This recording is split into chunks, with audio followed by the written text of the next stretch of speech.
So we're going to watch some John Doyle. And again, as I said, so he appeared on a Rebel News program called Andrew Says.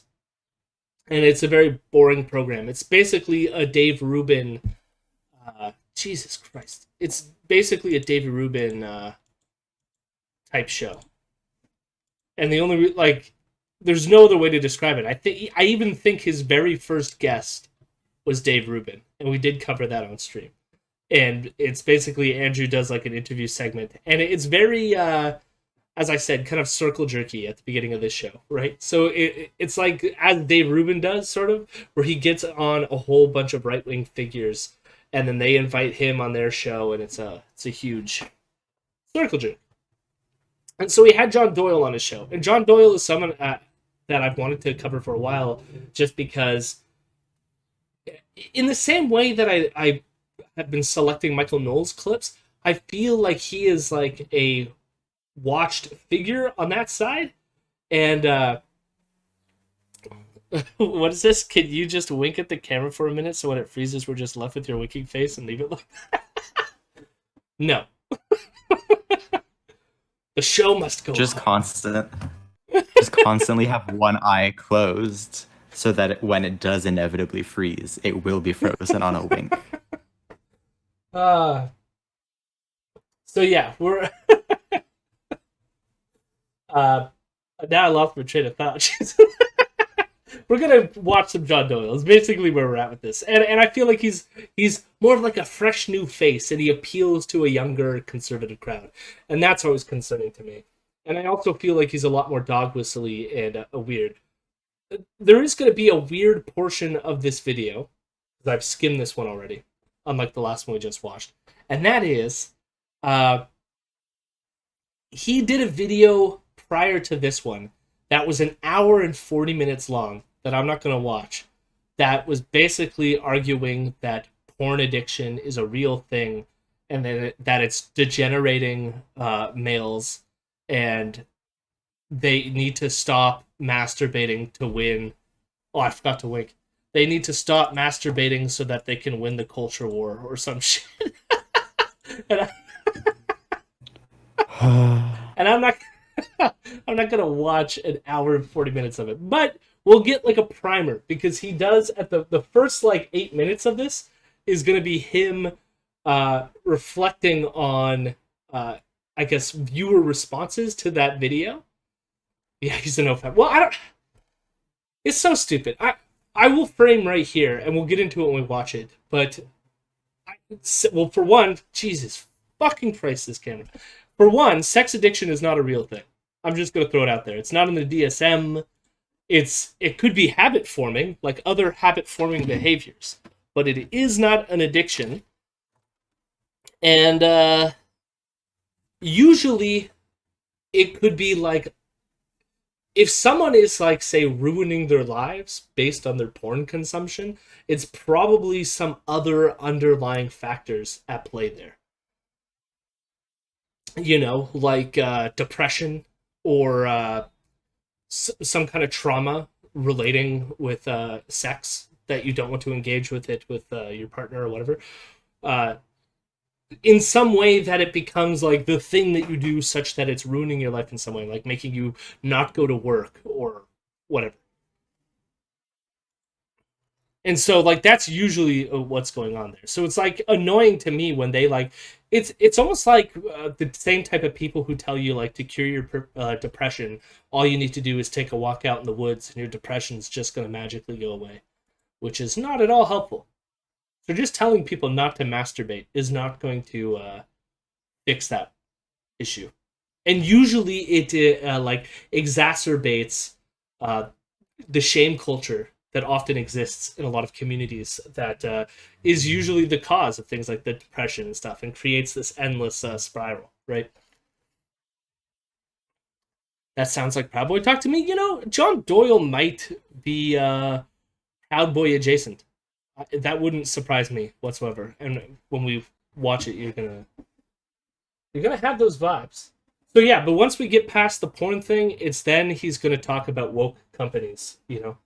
And it's going to be interesting. It's going to be interesting. So we'll see where it goes. My camera froze again, but I'm going to hit play. and we'll go from there. Unless it's going to be advertised. Coca-Cola, after an internal memo showed diversity training where employees were told to be, quote, less white. It's part of the company racism training program. People taking part are given advice on how to be less white, less arrogant, less certain, less defensive, and less Why are arrogant. they so obsessed with Diet Coke? What's all Diet Coke? It's just part of training. Oh, so why? So I don't know why it's Diet Coke, but there was a leaked seminar from Coca-Cola. Yeah. That's why. No, I remember that. I just mean, like, why are all the pictures Diet Coke? Because you don't want to encourage diabetes, Fiona. I mean, what if I do? Listen, we need some counter advertising, so I'm gonna display the counter advertising. The superior cola. Hell yeah. We're buying old Russian subs today. For degenerates.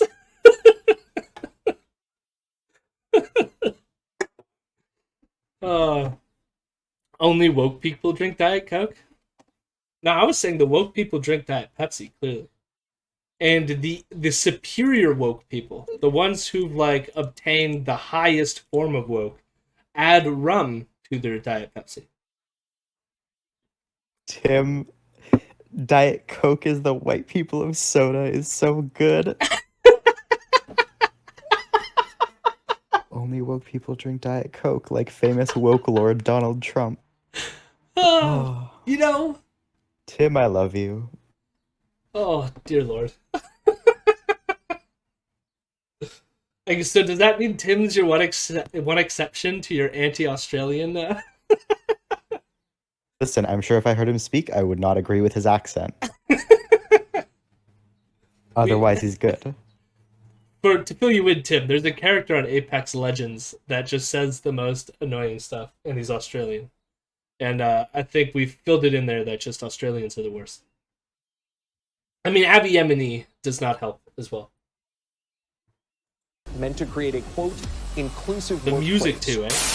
I do. So I think there's a lot of learning that's taking place and a lot of awareness that is happening.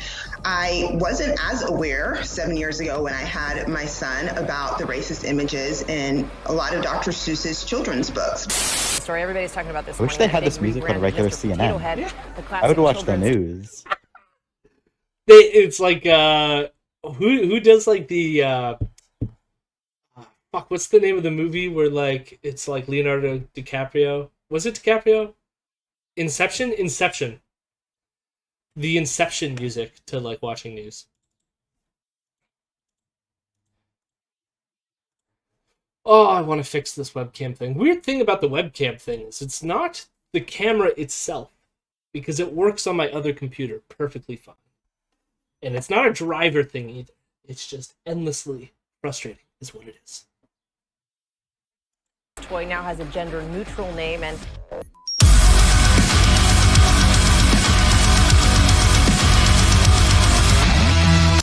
Hell yeah. So, you could tell already... We love openly fascist memes. Well, this is the thing. You could tell already that he... String them up by their pull string. Yeah. So you could tell already that he is appealing to a younger generation with the kind of content that he's creating. With the stylistic music and atmosphere he's creating here. But then, aside from this is the intro to his goddamn show. So here we go.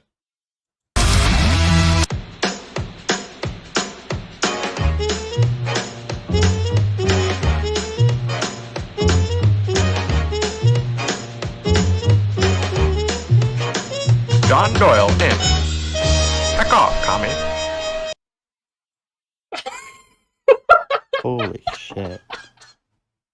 I feel like an advertisement's gonna, yeah.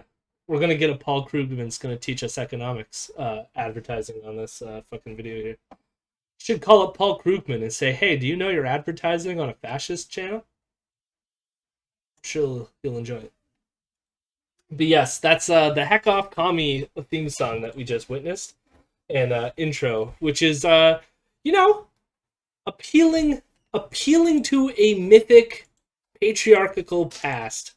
A racist patriarchal past. What kind of vibes does that give?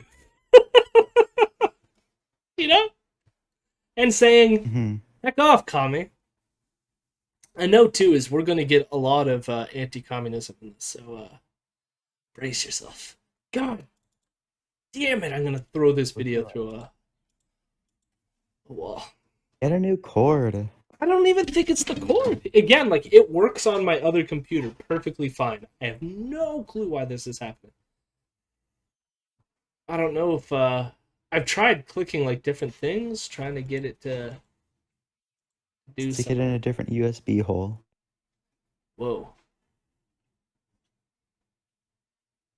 Ooh, I know, I changed something here. Let's, big Jody. ooh. I don't know. I don't know what's going to help. It is what it is. Just have to keep on clicking it. But yes, a ton of anti-communism, because of course it appeals with this dude's, like, 1950s aesthetic that's going on here. Want to become famous? No, I do not want to become famous. In fact, you will be, there you go. Thanks, Vienna. Hello there, ladies and gentlemen. Welcome to Heck Off Commie. I know what you're thinking. Why are you still in the original studio? What has become of the interim studio, of the new studio? Relax, we're getting there. But in the meantime, I came back to Michigan to pick up a few things and also to record 2 very important videos for you guys to tide you over until the new studio is up and running, at which point the content kitchen will be firing on all cylinders. We'll be cranking out videos like the Biden administration bombing Middle Eastern countries. You love to see it, but before I don't even know how, like, given that he's like, I take it that he's probably like an isolationist person. I mean, you definitely get, like, look, you got like the war paraphernalia and stuff like this hanging on the wall and this anti-Bolshevik poster. Is your washroom breeding Bolsheviks? I've seen that in real life. They had a copy of that at City Lights. It is a anti-communist paper towel advertisement, so that you have good quality paper towels in your employee bathroom, so that your workers are satisfied and don't go commie.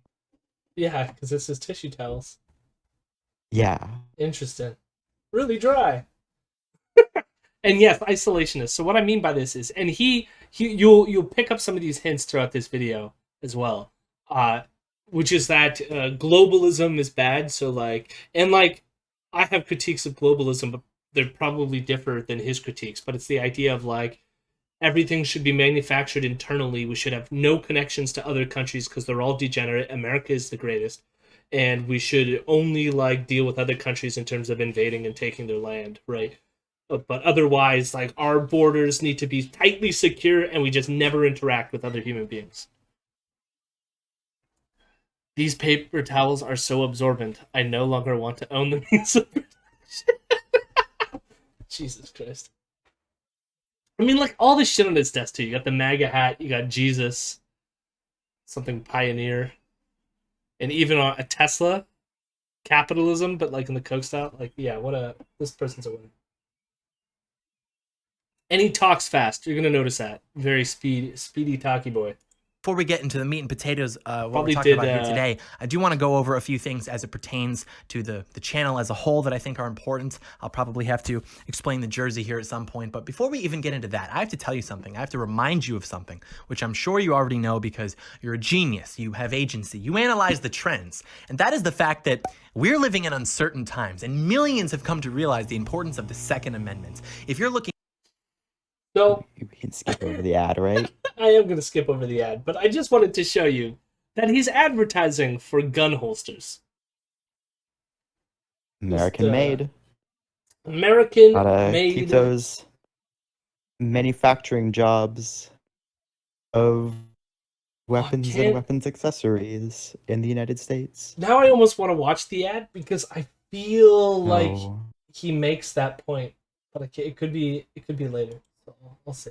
.com/Doyle. Get an additional $10 off. Because with he the offer does. code Doyle. I think it might come later. WeThePeopleHolsters.com/Doyle. WeThePeopleHolsters.com/Doyle. Very epic. Now, Let's address the elephant in the room, and I plan on repeating all of this information in the other video as well because I think it's important, and so I might just shamelessly recycle the footage, but I'll put a timestamp up right now so that you can skip this if you'd like. But about 2 weeks ago, I put out a 2-hour-long dissertation on the harms of pornography that He did do this, but the one thing that annoys me is how much do you want to bet that he did not contact and get approval of having the porn actress to appear on his thumbnail? Because I'm kind of curious about what he did to find that thumbnail without himself. well, this is a Looking porn at porn. actress. I do know who this is, I think. Elsa Jean, I think is her name. She's a famous porn actress. So he would have had to gone out to look for this. You gotta tweet Elsa Jean and ask her. See, even Tim knows. She's a famous porn actress. And then so he would have had to search for her and know who she was as a famous porn actress and throw her up there. Which again, gets to this notion of what do you think Heck Off Commie Boy is doing? For all my Yeah. That, or he went to Google Images and typed in porn actress, which is also very funny. Oh my god. I'm not going to show this on screen, but I am going to Google porn actress. Let's see what comes up. Because if it is the first hit. No, it is not the first hit, and that is a lot of nudity. Good thing I didn't Yeah, show I it on figured it would screen. be. Well, sometimes Google does some censoring, so I was just like, no, it was not the first hit, and that was a lot of cock and balls I just saw on screen. But yeah, so just a bit weird that he's using a porn actress's image on this, especially because she would probably disapprove of the message in the video, considering that she works in the industry he's trying to condemn. Yeah. It is literally irrefutable. Hundreds of sources, and I did this all completely free of charge. Literally irrefutable. Science. Literally irrefutable. Jody, she's an enemy of the state. She needs to be called out. Yeah. Well, listen, he not only called her out, he called her out in an hour and 42 long video with irrefutable evidence. Irrefutable. Literally irrefutable. Because I really do just care. Maybe it's like Elijah She should Schaefer. file a DMCA or whatever. Yeah, she should. I almost think that would draw more attention to it too. I don't know. It's only at 118,000 views. Still a lot of views, but yeah, I don't know. A lot of views for an hour and 40 minutes. Yeah. Said maybe I'm mildly autistic. I don't know, but the point being that the video was posted. Thank you all for your patience. Thank you for participating involuntarily in the meta commentary on the importance of delayed gratification. It was all a metaphor, but I do just want to take a second to talk about that video because the responses have been overwhelmingly positive and inspirational. The comments, emails, messages, everything. This is the other part where I kind of agree with you, Vienna. But I do want to read Nom Donet's point here, which is, I would venture a guess that he does not think consent is necessary because as any good reactionary, he likely believes that he is owed access to women's bodies and consent is not required. And I agree that is likely what's happening here. Or likely why he doesn't care about the thumbnail. You might remember that the video was literally being censored by Google after it was posted. You could search for it Google on YouTube or on Google word for word, and it wouldn't show up. But then you search for it on DuckDuckGo or something, and it would come right up. And it couldn't just be because the title of the video contained the word porn, because other videos with that word in their titles would come up, including the one we did last year, which was much less thorough. And that really just puts into perspective what we're up against, because that video wasn't some big treatise against leftist economics or anything even explicitly political. That part was additive. That was the only part that is relatively up for debate. That video proved that pornography is extremely addictive. Proved.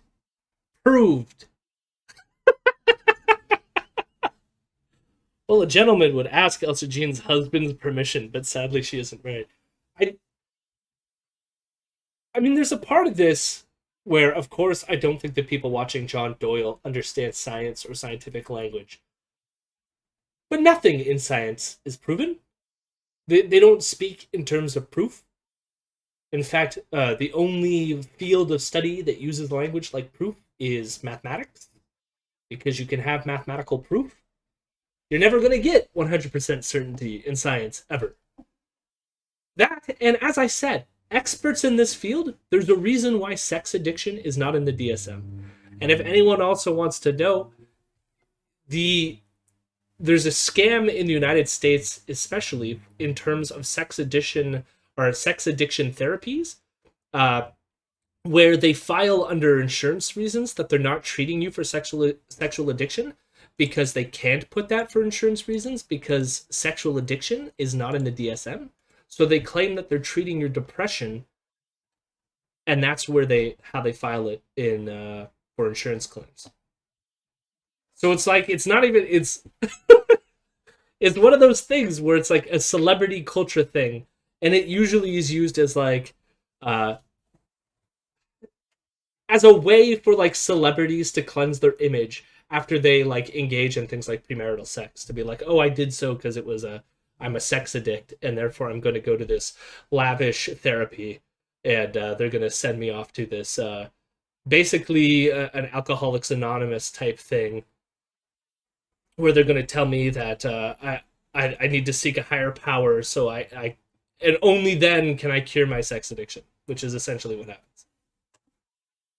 That, and most programs that offer sex addiction as a therapy option, like as like a degree, come from things like Brigham Young University, which is a Mormon university, because why? Why is this coming out of religious communities that are strictly like against sex? Because they're strictly against sex. You know, sex should only be between a man and a woman, and when they're married. And masturbation is, you know, God looks at you when you masturbate, and therefore it's sinful, and you don't want to hurt God's eyes.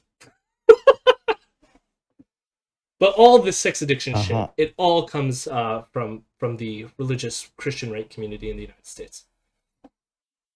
Isn't that fun? And like the other thing is like making this stuff like about addiction and stuff like this is probably not a good thing to like pathologize in the same way that like, I don't know, pathologizing a lot of sexual activity is not good, and we have seen historically how that has not played out well, especially within the gay community. Not to compare porn watching to being gay, but it's like shaming sexuality usually does not end up anywhere good. What did I do? I will never get over the fact that a famous Mormon bigamy advocate's name literally sounds like the phrase Brigham Young. Like it was the instruction for recruiting his new wives. Yeah, I know. The funny thing is, I never heard that joke till today when I was like doing some reminders of some of this literature on this subject. And somebody pointed that out, the Brigham Young thing. It has addicted the vast majority of the men in this country, and that it is harming them psychologically, spiritually, sexually, etc. It proved that. And then from there, I extrapolated that if we continue to exist in that condition, then we will ultimately lose our country. That part I still believe, but I acknowledge that's just my inference. But so, let's get like what the inference is. Men get addicted to porn. Because they get addicted to porn, you lose the country.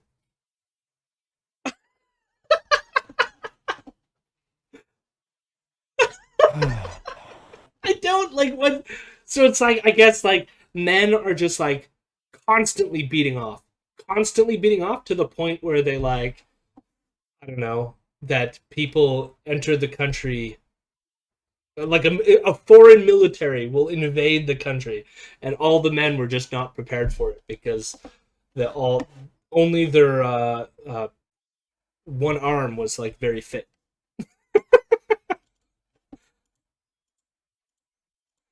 The state institutions will collapse because they're too busy doing other things. Yeah, oh no, that's... Jack could no longer go to the water treatment facility plant to make sure that we had clean water because he was too busy watching porn all day. Therefore, America... Well, he contaminated the water when he did go. No, what was it, the bridge in Mississippi that had that, like, fracture and they had to shut down the whole bridge? That's because the bridge maintenance crew was masturbating. They just didn't make it. Nothing to do with underfunding or bad taxation policies. Yeah, no, why are you talking about this commie shit? They were masturbating. And we need virile young men who save their seed for our Christian white nationalists. The big thing that Marx talked about. Yeah. Oh my god. Well, yeah, we'll get to that later. Yeah, I have a feeling we'll get into more anti-commie stuff soon. The rest is irrefutable. And so what that means at the very least is that they wanted to stop you from realizing that our country's men are harming themselves, and perhaps that you're harming yourself, which, if you remember, is something that I said in the video, that they literally want to hurt you. And if you subscribe to what I believe is a completely reasonable inference, which I outlined in that video as well, it also means that we're correct in saying that the people pulling the strings are using pornography as a weapon against you because they know that it demoralizes you and will eventually enable them to totally conquer you. So just keep... So, let me get some. This guy creates an hour and 40 long minute video with irrefutable proof, but somehow it escaped the medical community, even though he cited studies in it. And some of these studies either agree with him tangentially or have other like angles that are like sort of true but not really. But he cites a bunch of stuff. So, but somehow still, the Academy has clamped down on this so hard that like all these people with doctorates in this field are saying that he's wrong. And yet, this is all a plan to demoralize us so that other people can conquer us. If I were to give the most charitable read on it, I'd bet it's an extrapolation of the classic bioessentialist view. Only men do the constructive thing in society. The only reason men do constructive things is to oppress women to get mating opportunities. If they can nut without impressing women, nothing will get done. Ergo, the country collapses in a pool of spilled shit. That probably, yes.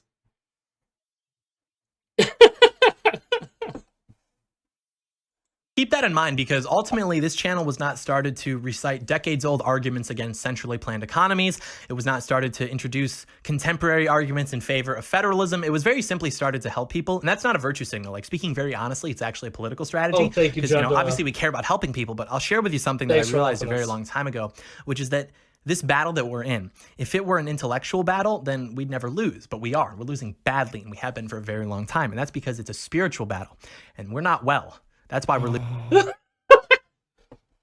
I mean, like, this is like the scary bits. I mean, like, there's like a nugget of truth here, which is like, yes, I wish facts and arguments won the day too. It's sad to me that he thinks the facts are on his side when he made a stupid YouTube video, and yet he's going against the like entirety of the people with degrees on this subject. Not the entirety. There's going to be like a few people who are going to disagree with here and there. One of them is Philip Zimbardo, and you can tell Philip Zimbardo to go fuck himself because he's an idiot. Famous for the Stanford prison experiment. And for some reason, because he did the Stanford prison experiment, people think that everything he says is legitimate. And he's walking around saying we're destroying men through pornography for some reason. Even though the almost entire field disagrees with him completely. And he's not an expert in that field. So, wonderful. But yes, the facts. I do wish facts would convince people, but they don't often. And I don't like the framing of the spiritual fight. Like, I think he's meaning that more in that kind of like bashy way, where like I realize that yes, it's about appealing to people's emotions somewhat or whatever. But he, of course, thinks that we're like degenerating, that we need to like regain some like cultural past and like regain something that we have lost, which is a very fascistic notion. It's a spiritual battle, and we're all nutting out our Elon Vital. Yes, sorry. Thank you, Tim. I probably just skipped over that. But even the Stanford prison experiment is illegitimate, 100%. It's not I mean, it is an interesting thing to note, and it has merits in teaching us, like, hey, this is how you don't run an ethical study. Like, like I feel like there's lessons to be learned from the Stanford prison experiment. It just has nothing to do with the experiment itself, and the issues that surround it. Zimbardo is one of those guys who is so villainous that he actually grows a double beard. Yes. So he's one of the main proponents of the sexual addiction theory. And honestly, you should never listen to a single thing that guy says. losing. And so we want to help people because ultimately that is the pathway to success for us. And that's why this channel is so heavily targeted, because they know that if we can heal enough people spiritually, then we will just march down the field. They know that. And we just made some pretty decent progress with that. We just helped thousands of people break or begin to break their pornography. Well, that's like the thing is the they. Who's the they? Right? I mean, definitely in triple parentheses is all I can say. Yeah, I mean, it's either that or he's, I mean, I was going to think about how much charitability I want to give to reactionaries, which I don't. But I often think like they talk about the they as being just like the cathedral, which is the intellectual class and the like zeitgeist. But you're right that there's tons of people who do take the extra step and then go, and those are the Jews controlling everything. But I don't know how much charitability I want to extend to them, because this is a dude with a severely awkward Bolsheviks poster and a gun on his wall, so you can go fuck himself. Jesus statue alone is also... Yeah. A bit yikesy, yeah. He would know, Jody, during the SPE, he was railing one of his... Oh, yeah, I forgot about that, too. He had sex with one of his students. What a... Zimbardo! Actually, on that subject, before we... Well, he's going to go into some other shit. But two great people, or like one great person on this subject, read stuff by Marty Klein, Dr. Marty Klein, when it comes to sex addictions and myths surrounding sex. Marty Klein is the shit. Highly recommend his work. He's an actual sex therapist with an actual degree. And so if you want that kind of information, Marty Klein, highly recommend it. Pornography addictions. Imagine what that butterfly effect is going to look like. I'm thinking about getting billboards too, spread awareness. I don't know. More on that later. But the point is that we all knew that this video was going to help a lot of people. Billboard. And it has, and that's great. And just today, this is a Jacob Wool moment, but I was in a coffee shop. I was planning out these videos. I'm there for 10 minutes and this kid comes up to me. And if you follow me on Instagram, you saw this because I posted on my story about it. You should definitely follow me, by the way, because I post pretty good content throughout the day. But he comes. So, plant maybe, but if this is true, this is terrifying. This is terrifying to me. Yeah. Comes up to me and he's like, bro, your video changed my life. I'm done with porn, bro. I'm done. Total Chad, totally high energy. But of course, this is just one side of the coin, because remember, we knew that it was going to help the boys take control of themselves, but we also knew that we were going to get lots of backlash from the weak, pathetic, degenerate men of society. And we were correct, because of course, we're always correct. And it's important to note that I could have made a 2-hour video about why vanilla ice cream is inherently right-wing, which it is. Which video? And nobody panics because it's all part of the plan. But you make one 2-hour anti-pornography dissertation, well, then everybody panics because it's not part of the plan, because it highlights their degeneracy and their deviancy and their insecurities, and so they have to attack it. Painfully predictable. And so I would just like... I love that he just like gamed his own criticism. Clearly, they're not going to criticize it because there's anything legitimate to criticize in this video. It's clear that they're just embracing their degeneracy and can't let go of it, and that's the reason why they're going to criticize my video.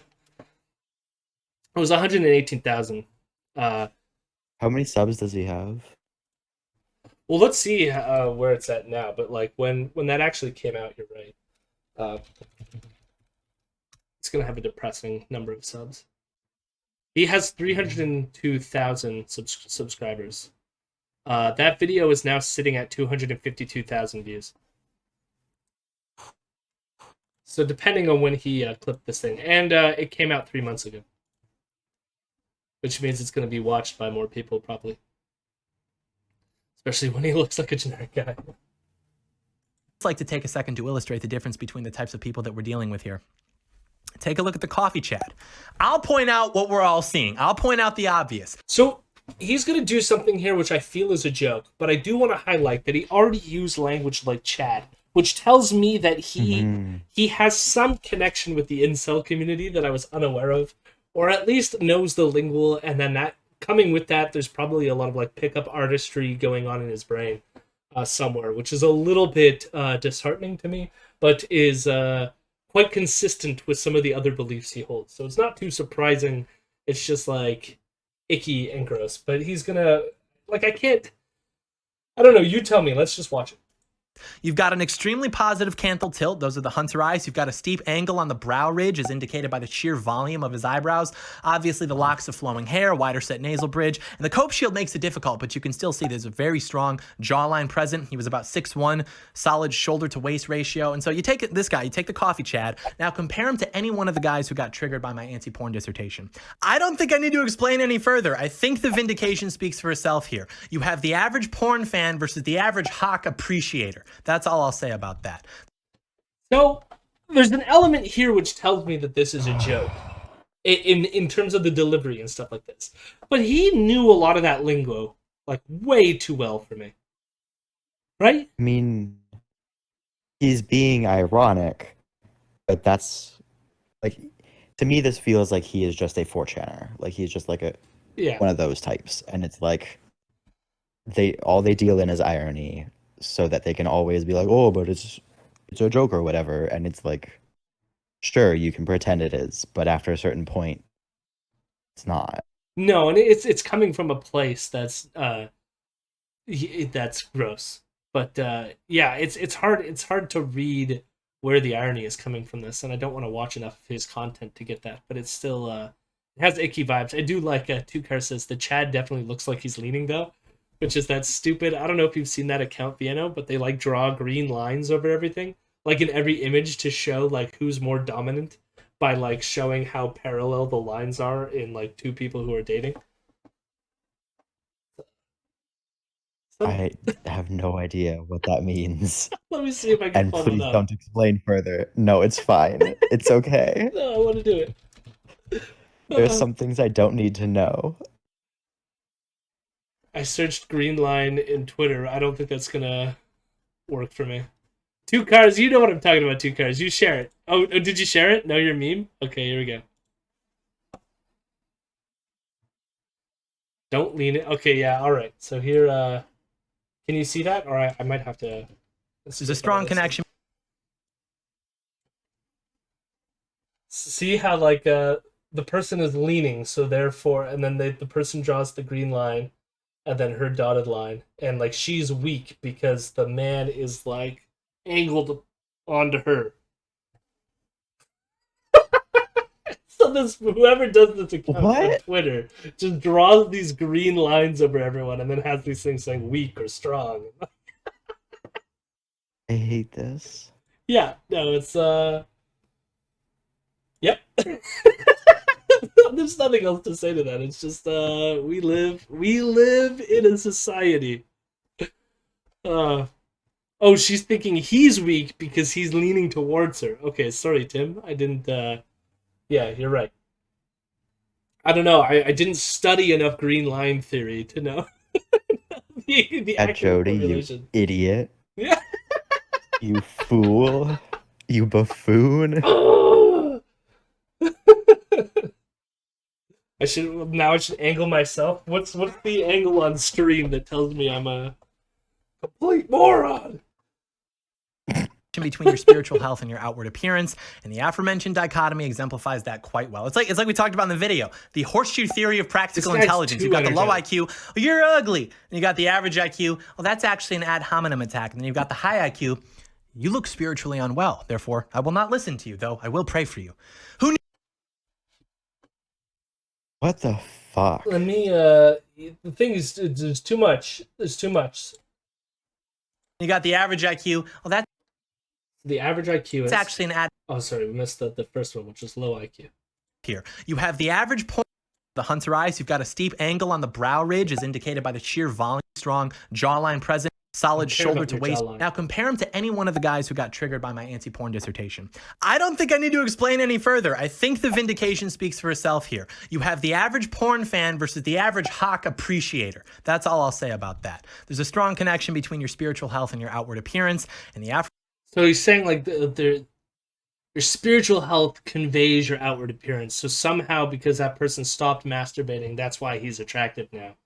And why all the people yelling at him on Twitter are ugly because spirits. Aforementioned dichotomy exemplifies that quite well. It's like we talked about in the video. The horseshoe theory of practical intelligence. You've got the low IQ. Horseshoe theory of practical intelligence. Okay. IQ. You're ugly. And you got Low IQ person will say you're ugly. The average IQ, well, that's actually an ad hominem attack. And then you've got the high IQ, you look spiritually unwell. Therefore, I will not listen to you, though I will pray for you. Who needs dopamine when you have vindication, boys? The last thing I'll say, though. What the fuck? I feel like he's high on something. He's jumping around way too fast. What is the phrenology meets body language mumbo jumbo? I don't know. Call up John Doyle. Ask him. According to him, the guy was a porn watcher until very recently. Yeah, so it's like how fast does your spiritual health improve? Like, is one day of not fapping like sufficient enough to store enough Elan Vital? High IQ people famously believe that sin distorts your physical body. Like the legendary genius Jerry Fowler. Yeah, Jesus.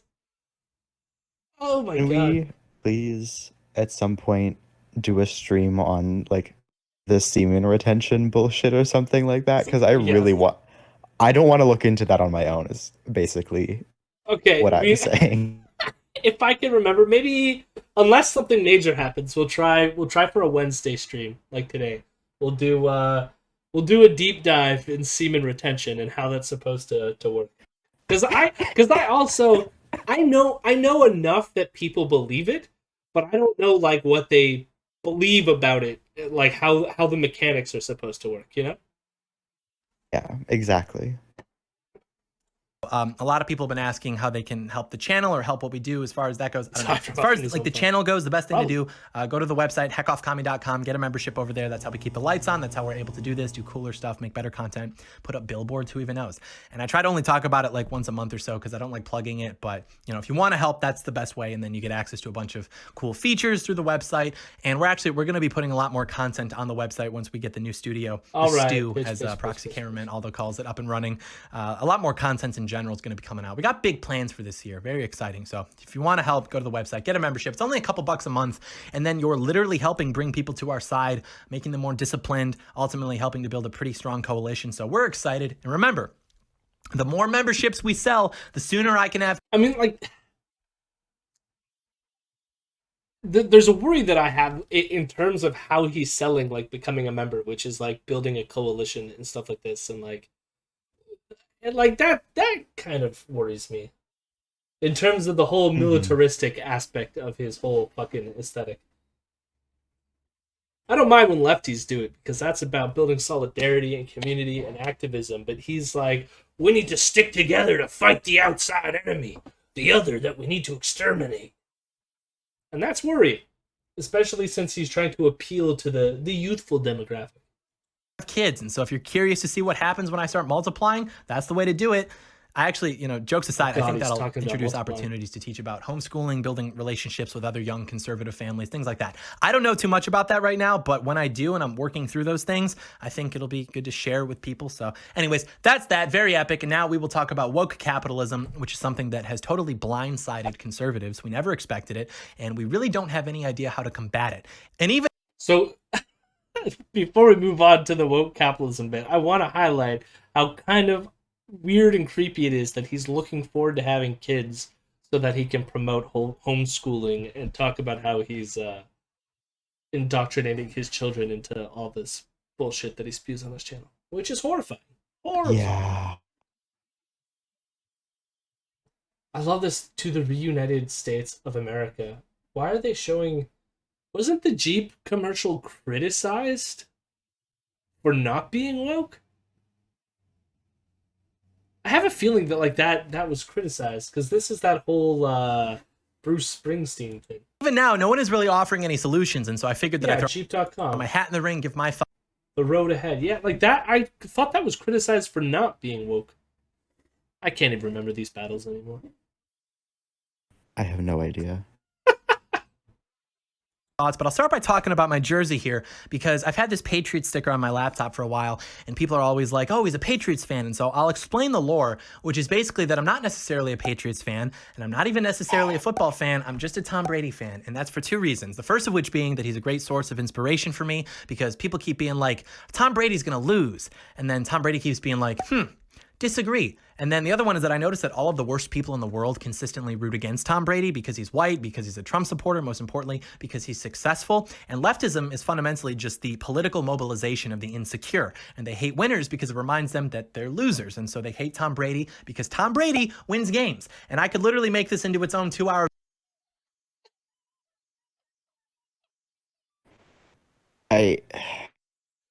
There's just so much rapid fire, but like, I can name a few lefty winners. I don't understand this. I could also name non-white people who have been successful at sporting events. I don't understand what this argument is. And if you support Tom Brady, it means you're a winner. Yes. I'm sure he probably has some like argument that it's about role models or whatever. Isn't the quasi-militaristic language a feature of racism? It used to sell camaraderie to disaffected alienated youth. Yeah, I mean, like, that's... Yeah, and you're going to get a lot of that language in here, too, probably, at some point. Put it more towards a feature of fascism than, like, racism, but... Although those yes. Overlap quite frequently. Yeah. Okay, yeah. Nom did mean fascism, so... Correct, yeah. And, woohoo... I don't know, I want to, like... Part of me, just to be clear here, 1 second. Let me make sure... So the definition of insecure here, let's pull this up. I'm just gonna... Apparently insecure won't let me look up the definition because there's movies and shit that have been named it. I mean, it says not confident or assured, uncertain and anxious.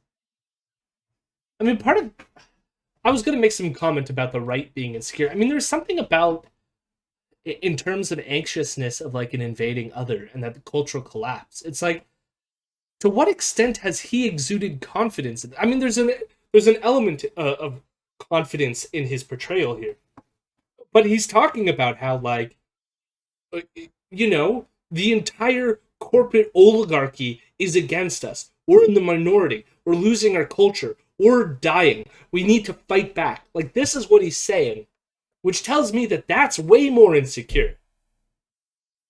Like, I don't know, where you have things like pride and wanting to, like, be out and be who you are. Somehow that is, like, degeneracy to this guy, you know? Which to me is way more confident in who you are and less about insecurity. And yet he boils this all down that somehow the left is insecure. I don't know. I mean, I just had to put that out there. I mean, it really, obviously this guy doesn't get, he's just saying shit. Because of course he's just saying shit. Lefty's bad, right good. So that's basically what I was doing. Mm-hmm. Look, he's not wrong in that at least, in that as a leftist, I do genuinely dislike pointless zero-sum conflicts. Though the ones people do just for fun, for entertainment, are some of the only okay ones. Yeah, I mean, like, yes. I mean, yes, lefties don't tend to be like... But he admitted that he's not into sports either.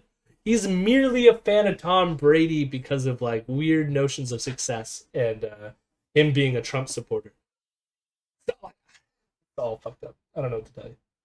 Our dissertation, why supporting Tom Brady is inherently right-wing. But I will finish by saying that as conservatives, we acknowledge and respect hierarchy. We acknowledge that success and competence are things to be aspired to, not to be envied or punished. And that requires accepting that Tom Brady is the GOAT. And I don't even want to hear, well, Deflategate, well, he kissed his son on the lips. Yeah, who spoon-fed you those narratives? The communist mainstream media, that's who.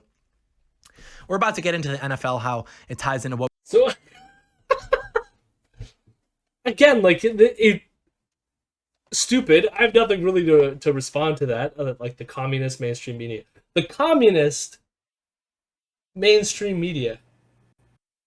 I wonder how much of a Judeo-Bolshevism thing this is.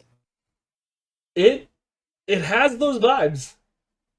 Yeah. Strong vibes. A lot of vibes. Mysterious, quote-unquote, them that controls all the media, and it's also apparently all communist, so woohoo. Yeah. Glad we're apparently winning, though. And, yeah, YouTube. You're platforming this stuff. How do you feel? How do you feel, YouTube? I mean, here's like, I just want to say, he's making some argument about how the communists control all these woke corporations. It's all communist infused, and yet they're platforming him to millions of people. Think about that, John Doyle. But don't forget, he has said that he is censored, so he doesn't show up on Google searches or whatever. So, I mean, he's also probably self-censoring. This is what, because I said this at the beginning. Not saying slurs on camera? Or not elaborating on certain issues. I did say this at the beginning, that I feel like he's, I didn't want to say good, but he's good at doing the dog whistles. Like, there's, like, it's all surface level, and you can tell, like, you are picking up on it right away. It feels like there's an ocean of shit that undergirds the things that he's saying, and he's unwilling to go there, knowing that it's going to get him kicked off of these platforms. But you could feel it there.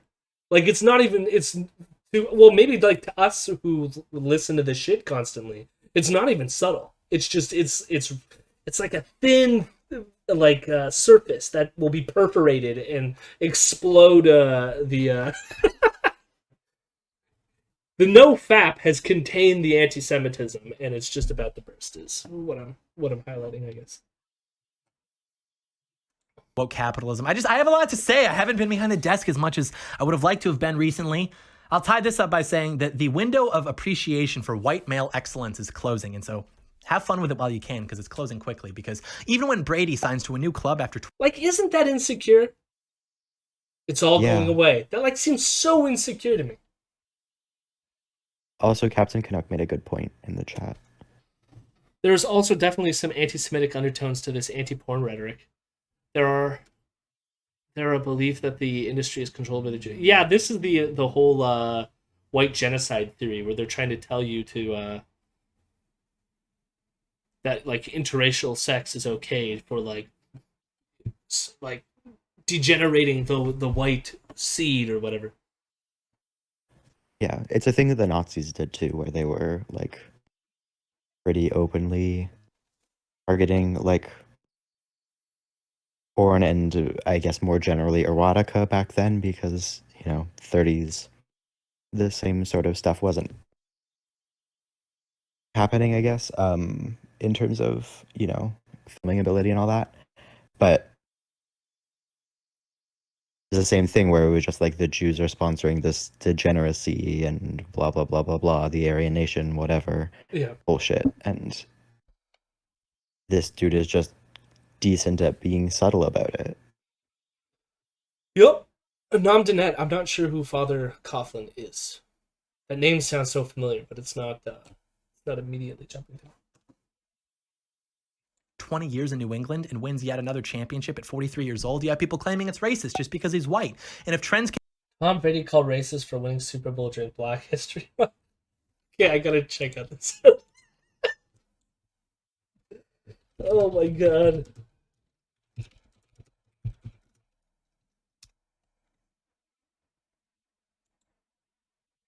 Tom Brady called racist for winning Super Bowl during Black History Month. This is coming from 95.7 Big FM. Okay. Dave Michaels from 95.7 Big FM. Tom Brady, so it's just somebody collating a couple tweets. So we got, if Tom Brady beats Patrick Mahomes during Black History Month, then we have to double whatever we're demanding from reparations. There is no world where I'm rooting for Tom Brady to win a Super Bowl during Black History Month. Tom Brady winning during Black History Month is so racist. So it's a bunch of joke tweets that someone collected and decided to call an article. Yeah, and that's what he's highlighting here. Okay, great job. This you know, this lends support for me thinking that your video on sex addiction, that was an hour and 40 minutes, is probably an hour and 40 minutes of this bullshit. Of you showing headlines and then pretending like you proved something. Look at that one like.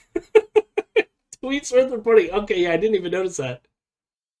Oh my god, yeah, one of them had 2 likes.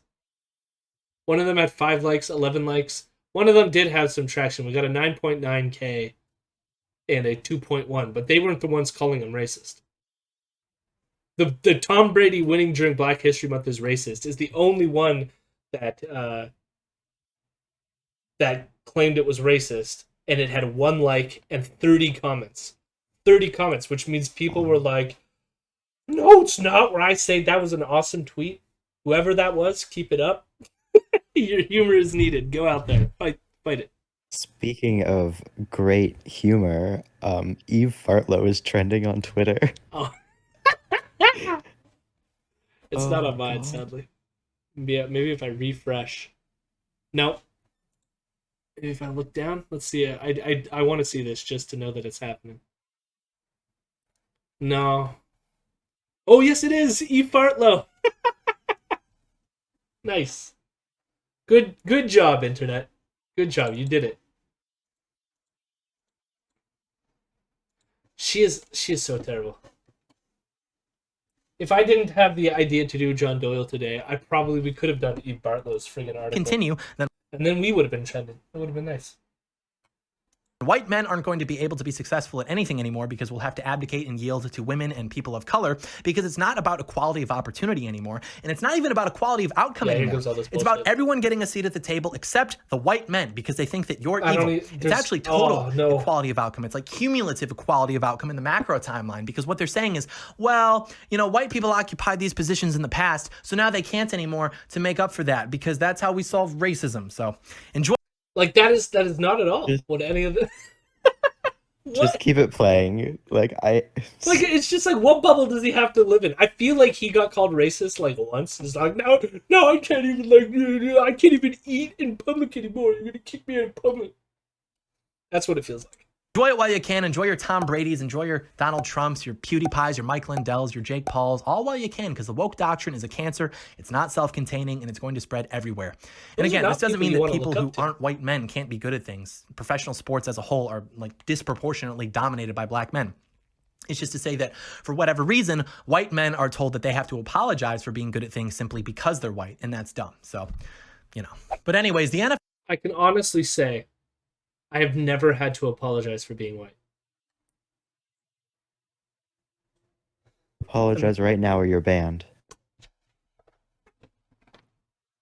I'm sorry. There we go. Therefore, yeah. Done. I am now the meme that he railed against. I mean, what would that even be? Like, I don't know. For one, whiteness is dumb. It should just be all gone. Should be. Like, obviously, it can't just magically disappear or anything like this.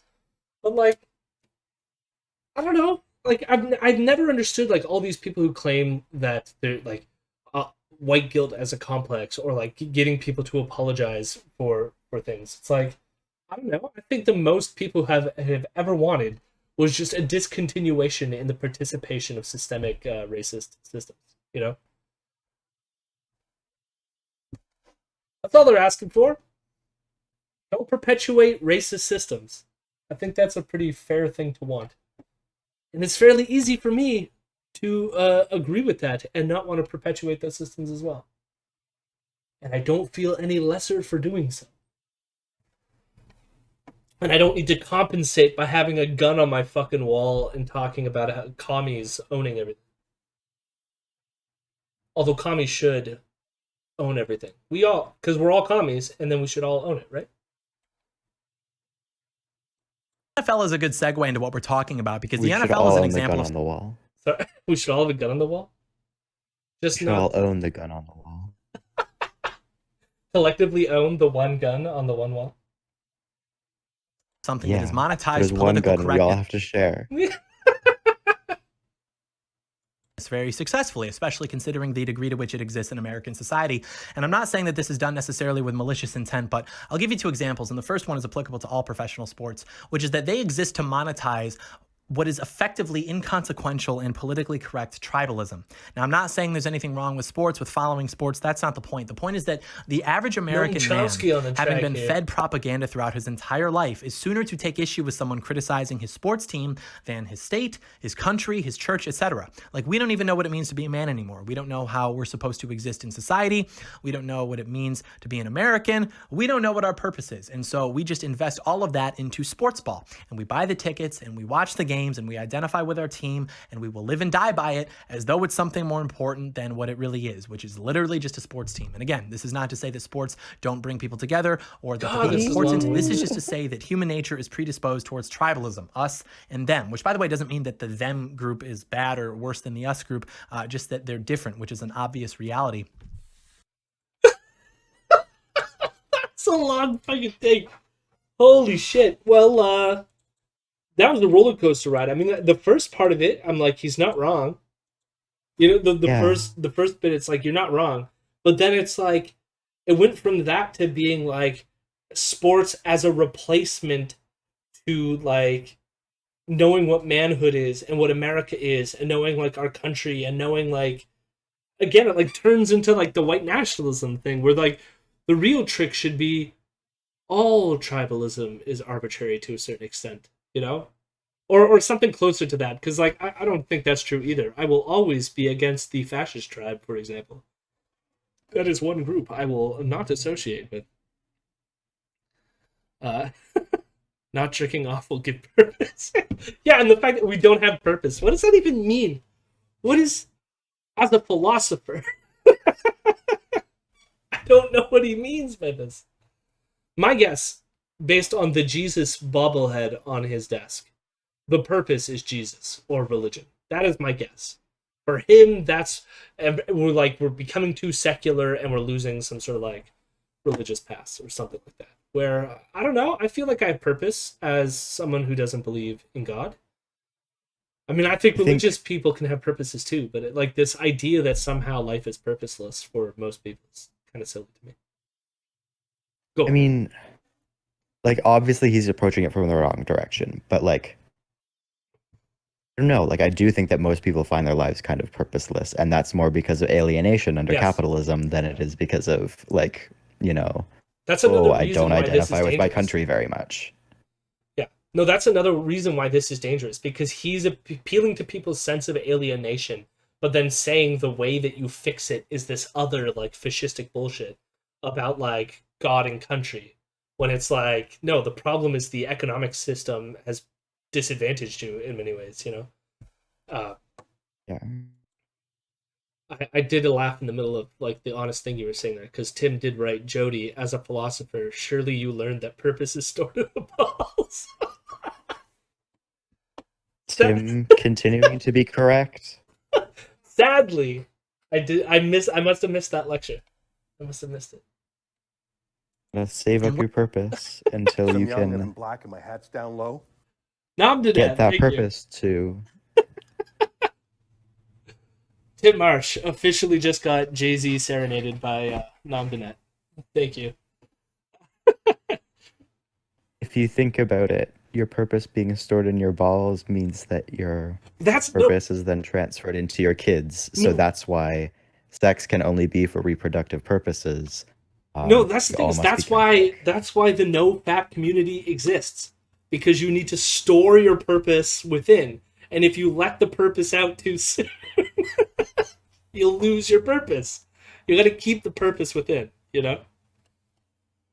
Every sperm is sacred. Thank you again, Nam Dinet. That is very kind of you and much appreciated. Much love. Much love. I don't know what else, like, I almost want to throw you a party because you've been so kind. But I do not know how to do this through the visual medium. Maybe I'll give you jazz hands.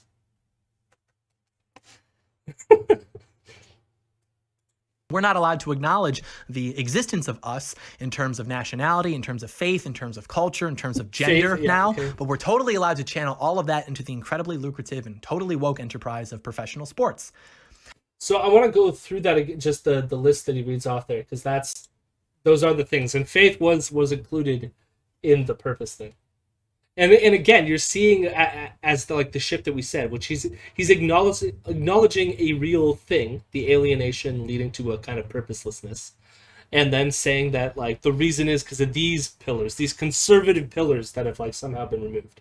Which is literally just a sports team. And again, this is not to say that sports don't bring people together or that they're unimportant. This is just to say that human nature is predisposed towards tribalism, us and them, which by the way doesn't mean that the them group is bad or worse than the us group, just that they're different, which is an obvious reality. And we're not allowed to acknowledge the existence of us in terms of nationality, in terms of faith, in terms of culture, in terms of gender now.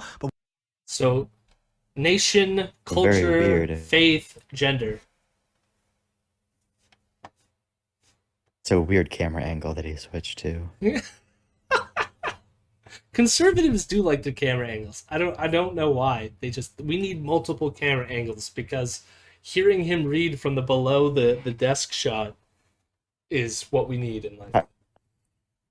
Have you never taken a selfie, friend? Like, learn your camera angles at least. What? What camera angle are you trying to describe to me? Well, it's just because, like, you lift the camera slightly above your face so that you get a good angle of what your face looks like and not under. Oh, okay.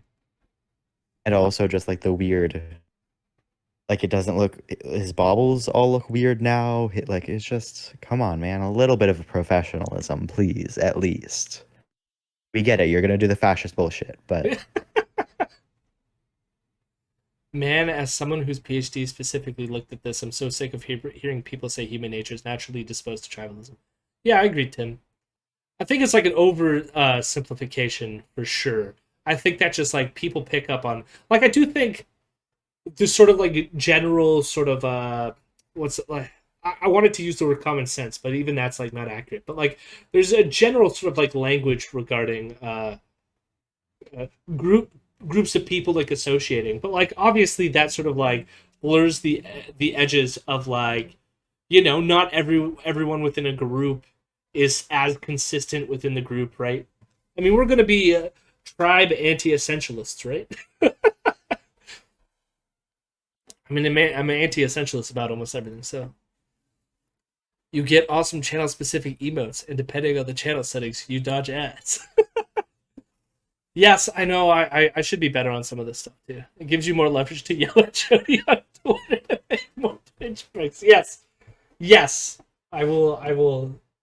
Listen, my co-host yells at me, so at least someone's doing some yelling. We're totally allowed to channel all of that into the incredibly lucrative and totally woke enterprise of professional sports. Daddy, today at school we learned that America was founded upon racism and. So I also want to say, Tim, that like he's also like the whole like venting idea here, like that somehow like we need to vent out our tribalism elsewhere is also pseudoscientific and not really backed up by a lot of shit. I mean, it's the same thing with like people used to think that if you like you punched and you got your aggression out, that somehow it would vent your anger feelings and cleanse you of aggression, when actually being active and punching a punching bag makes you more aggressive because it, you're actively like engaging in that activity. Yeah, coalition. Vent? Sorry? Like Among Us. No, not a vent in Among Us, like vent. Although, like, that's where the word comes from, right? Like, it's smoke coming out of a vent, right? Just like people need to vent and get their thoughts out. We're just trying to be funny. Look, I took you way too literally.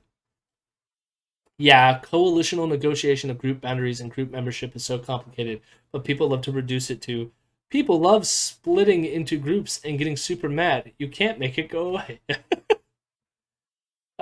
Yes, John Doyle, Alpha of Alphaness, maybe. Is that a reference to something?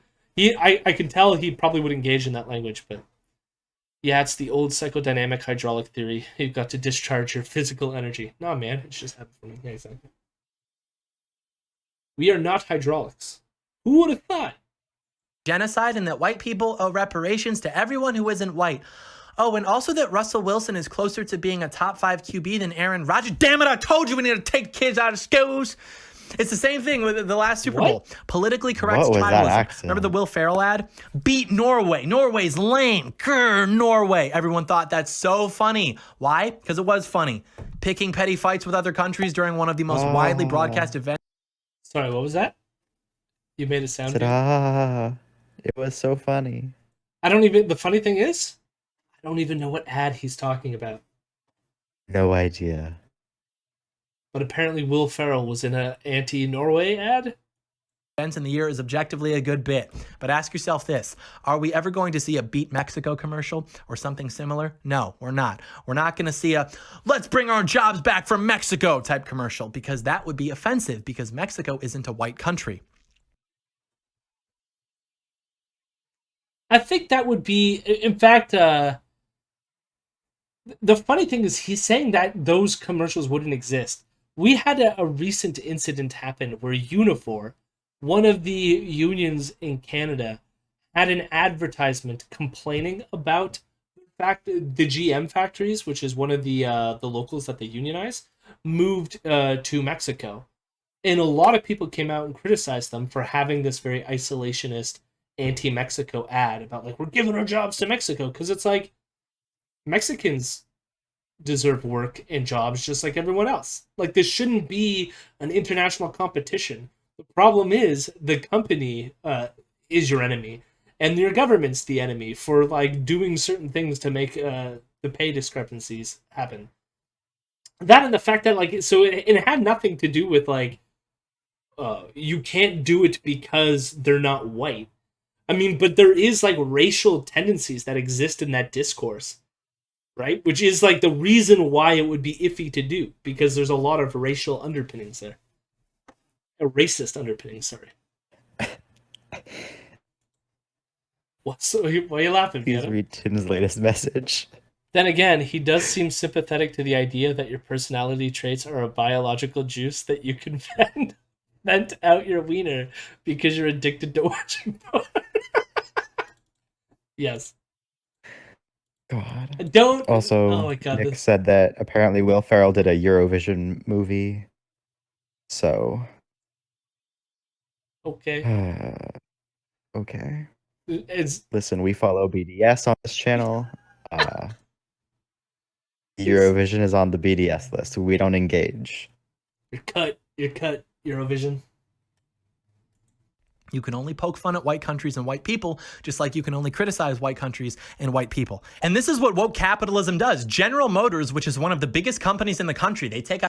I think the funny thing, too, is, like, you can criticize a lot of people when they engage in shitty things. Like, I don't know what, like,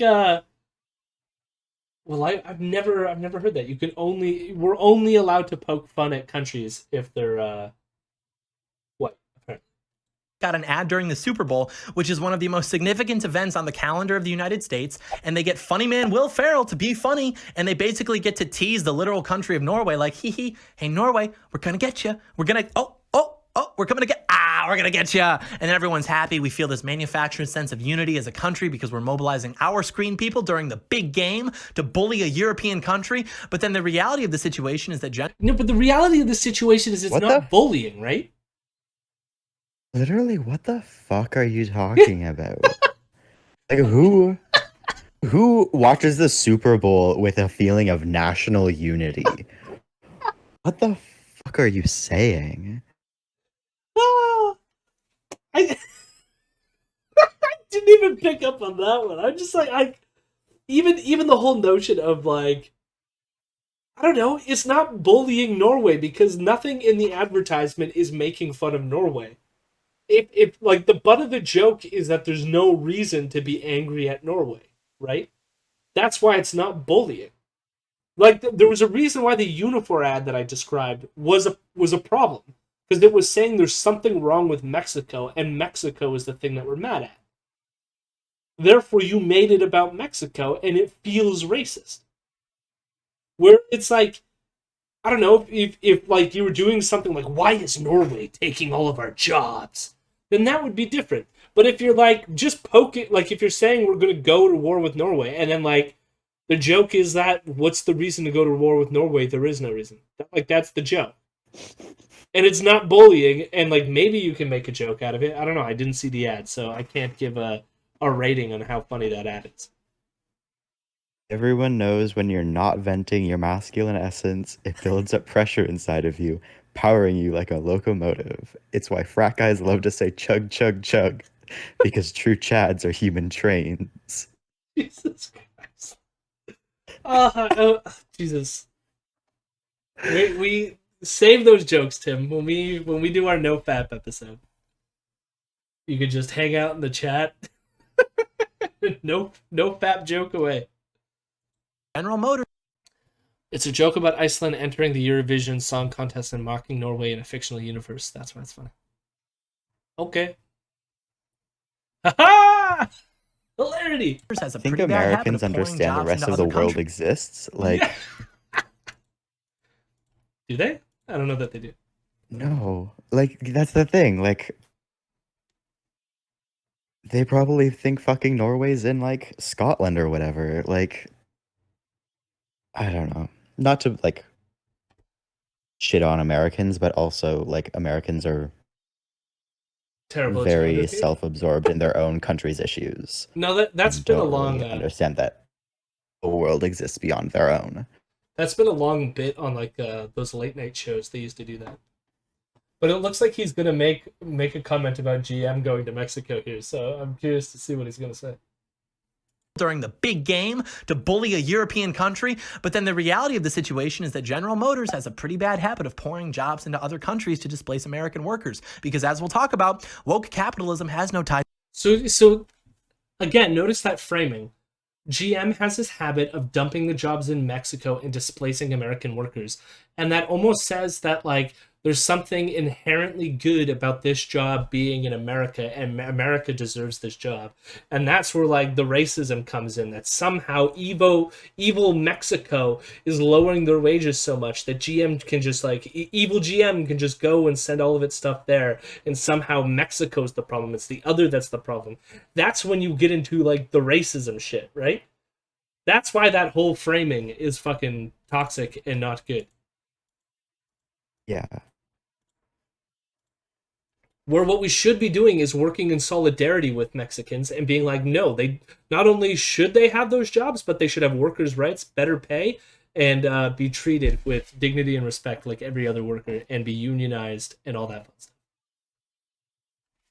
Yeah, and like if the corporations leave a factory, then like, okay, nationalize the fucking factory. Let's build some buses or whatever. Like, I mean, that's the other thing that's like missing out of this context. We had a perfect opportunity for our government to nationalize that GM Oshawa plant, which is the Unifor ad was about that closing of that plant. And our government didn't do it because our government is neoliberal and sides with these companies like GM, which therefore they're explicitly not doing anything even close to being communist. And yet he already thinks they're communist. I mean, like, I'm saying things. Say something about that. Yeah.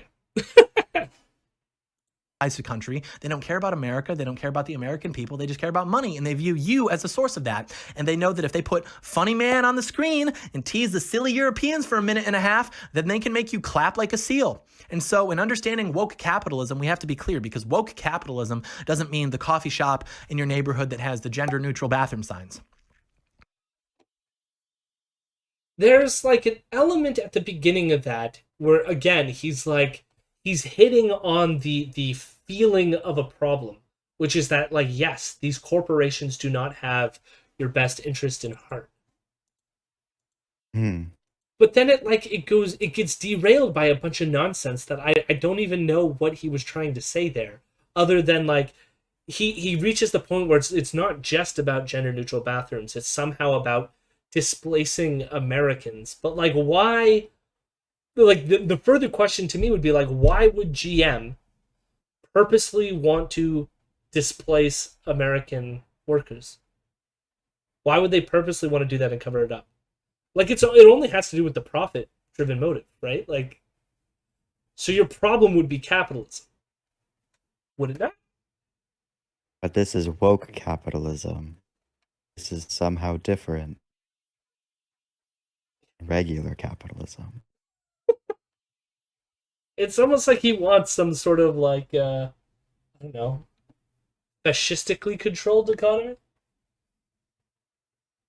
That's not what we're talking about. We're basically talking about conservatives having a real Caesar moment when the big businesses in capitalism that we've spent the last 40 years shilling for are actually working steadfastly against us and our interests. And so to answer the question... Did he just say a real Caesar moment? Yeah.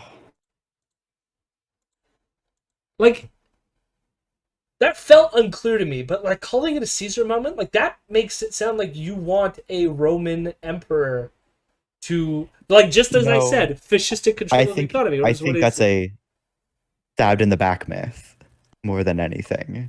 Okay. That's what I would think of when I hear Caesar moment. The thing is, a lot of what he's saying here is not very coherent. I think, like, part of the problem here could be is, like, he's on the cusp of realizing where the dog whistles are, and so he's like, like, the narrative coherence of his, like, position isn't coming through. Oh, in understanding woke capitalism, we have to be clear, because woke capitalism doesn't mean the coffee shop in your neighborhood that has the gender-neutral bathroom signs. Okay, yeah. That's not what we're talking about. We're basically talking about conservatives having a real Caesar moment when the big businesses in capitalism that we've spent the last 40 years shilling for are actually working steadfastly against us and our interests. And so to answer the question, how do we combat woke capitalism? Some will say we can boycott. As you may have noticed, that doesn't actually work. Some will... So before we get to solutions, the interests, I guess, is just the interest in, like, keeping some sort of American identity and American isolationist and, like, nationalistic identity. Like, what? Like, that's what I mean. Like his narrative doesn't make a lot of sense, because what do you mean by interest here? And I feel if you start to spell that out, the corporations aren't helping keep America white anymore. Okay. Yeah, okay, now that gets into, like, the Zog type shit. Like, if that's the angle. I mean, but his thing is, this is where it would be a dog whistle, you know? But he's been dog whistling that this whole time, right? Like, because he can't come out and say that one full stop. But yeah, I don't know. It's yikesy. Zogs, for people who don't know, that's the Zionist occupied government, which is the whole... that's where the white genocide myth comes from. Jesus, fuck this webcam. It's just all of a sudden has decided right now, it's like, I'm going to non-stop keep cutting out, even though it was good for a while there. It's good for a while. I think they want pure capitalism again rather than woke branding. Yeah, but what is pure capitalism? Like, it seems to me like pure capitalism to them is American nationalistic patriarchy or something. Will say go woke and white. What is it? No, get woke, go broke. You may have noticed that it actually isn't true, and even if it were true, it wouldn't matter because they're not actually going broke. Worst case scenario, they're losing like a little bit of money, but even that doesn't matter because what we're finding out is that people don't actually pursue what is most profitable. They pursue what is most valuable, and there is a difference because money is just a physical manifestation of value. And so what we're learning is that to the Leninists occupying these companies, going woke is more valuable to them than making money. And in many cases, it's even worth losing money. And we'll come back to explain the corporate. So he go on, Vienna. He touched on an almost Marxist notion of value, which was interesting. And then he went on to claim that it's Leninists running the corporations. Yeah. And then also instantly went into not understanding value again. One good sentence there, though. They care more about value rather than profits. And so it's about woke values that these corporations want to. Then why are they moving the companies to Mexico? I don't, like, no connections are made here. It's just their values are anti-American, and that's why they're doing it? That would have to be his argument. It's just a stream of words.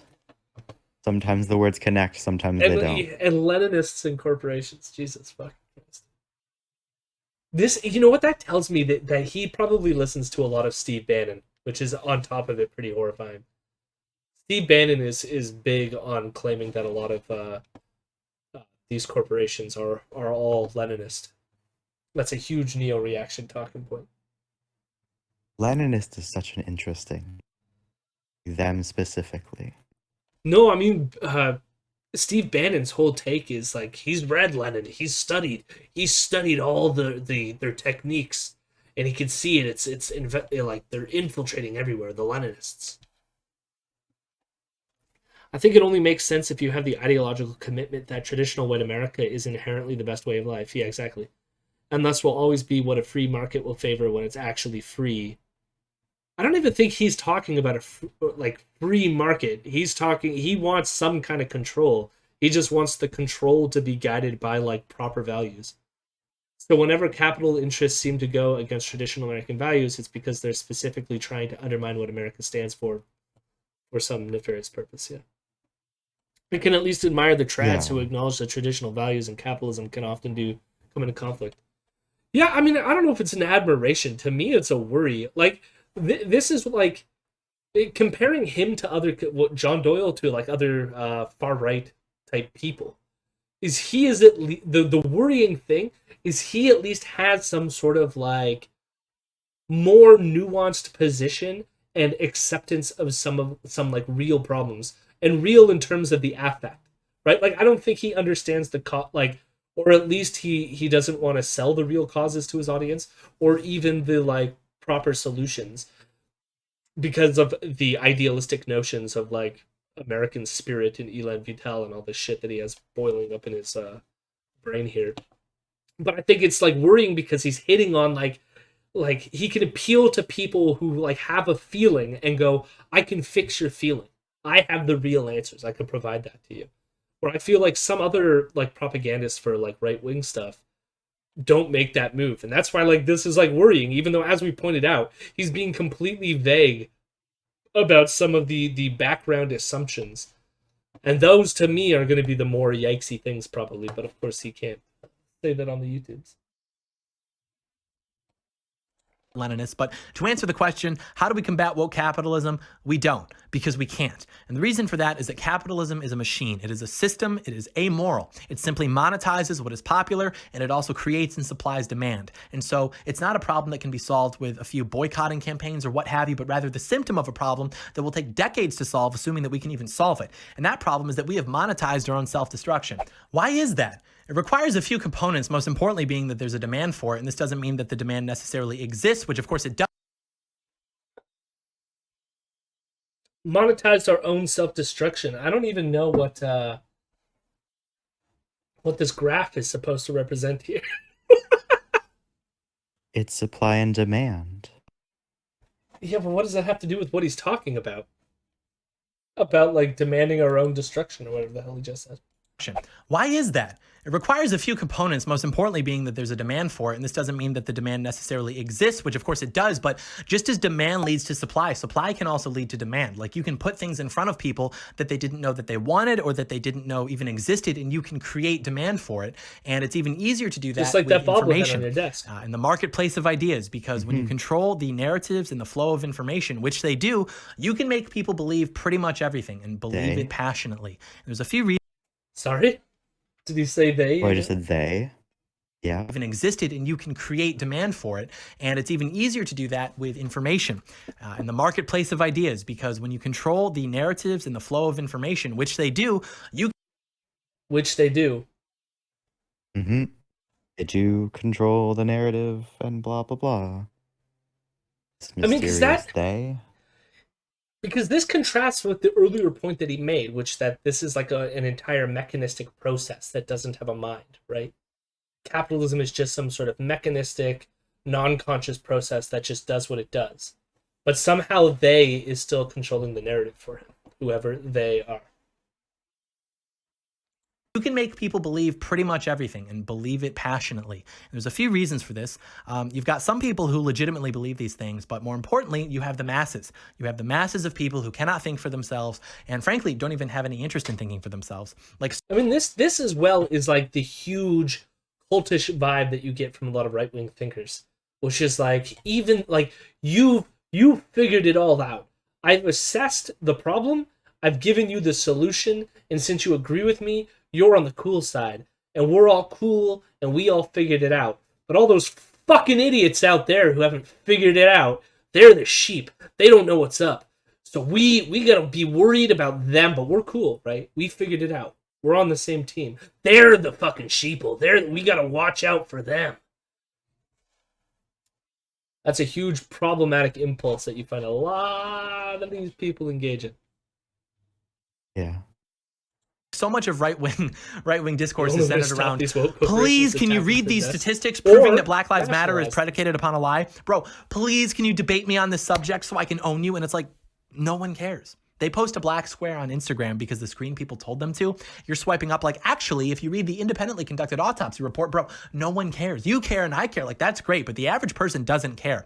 And they will just conform to the predominant trends and narratives in society, which is why it's important that we take control of them. And this isn't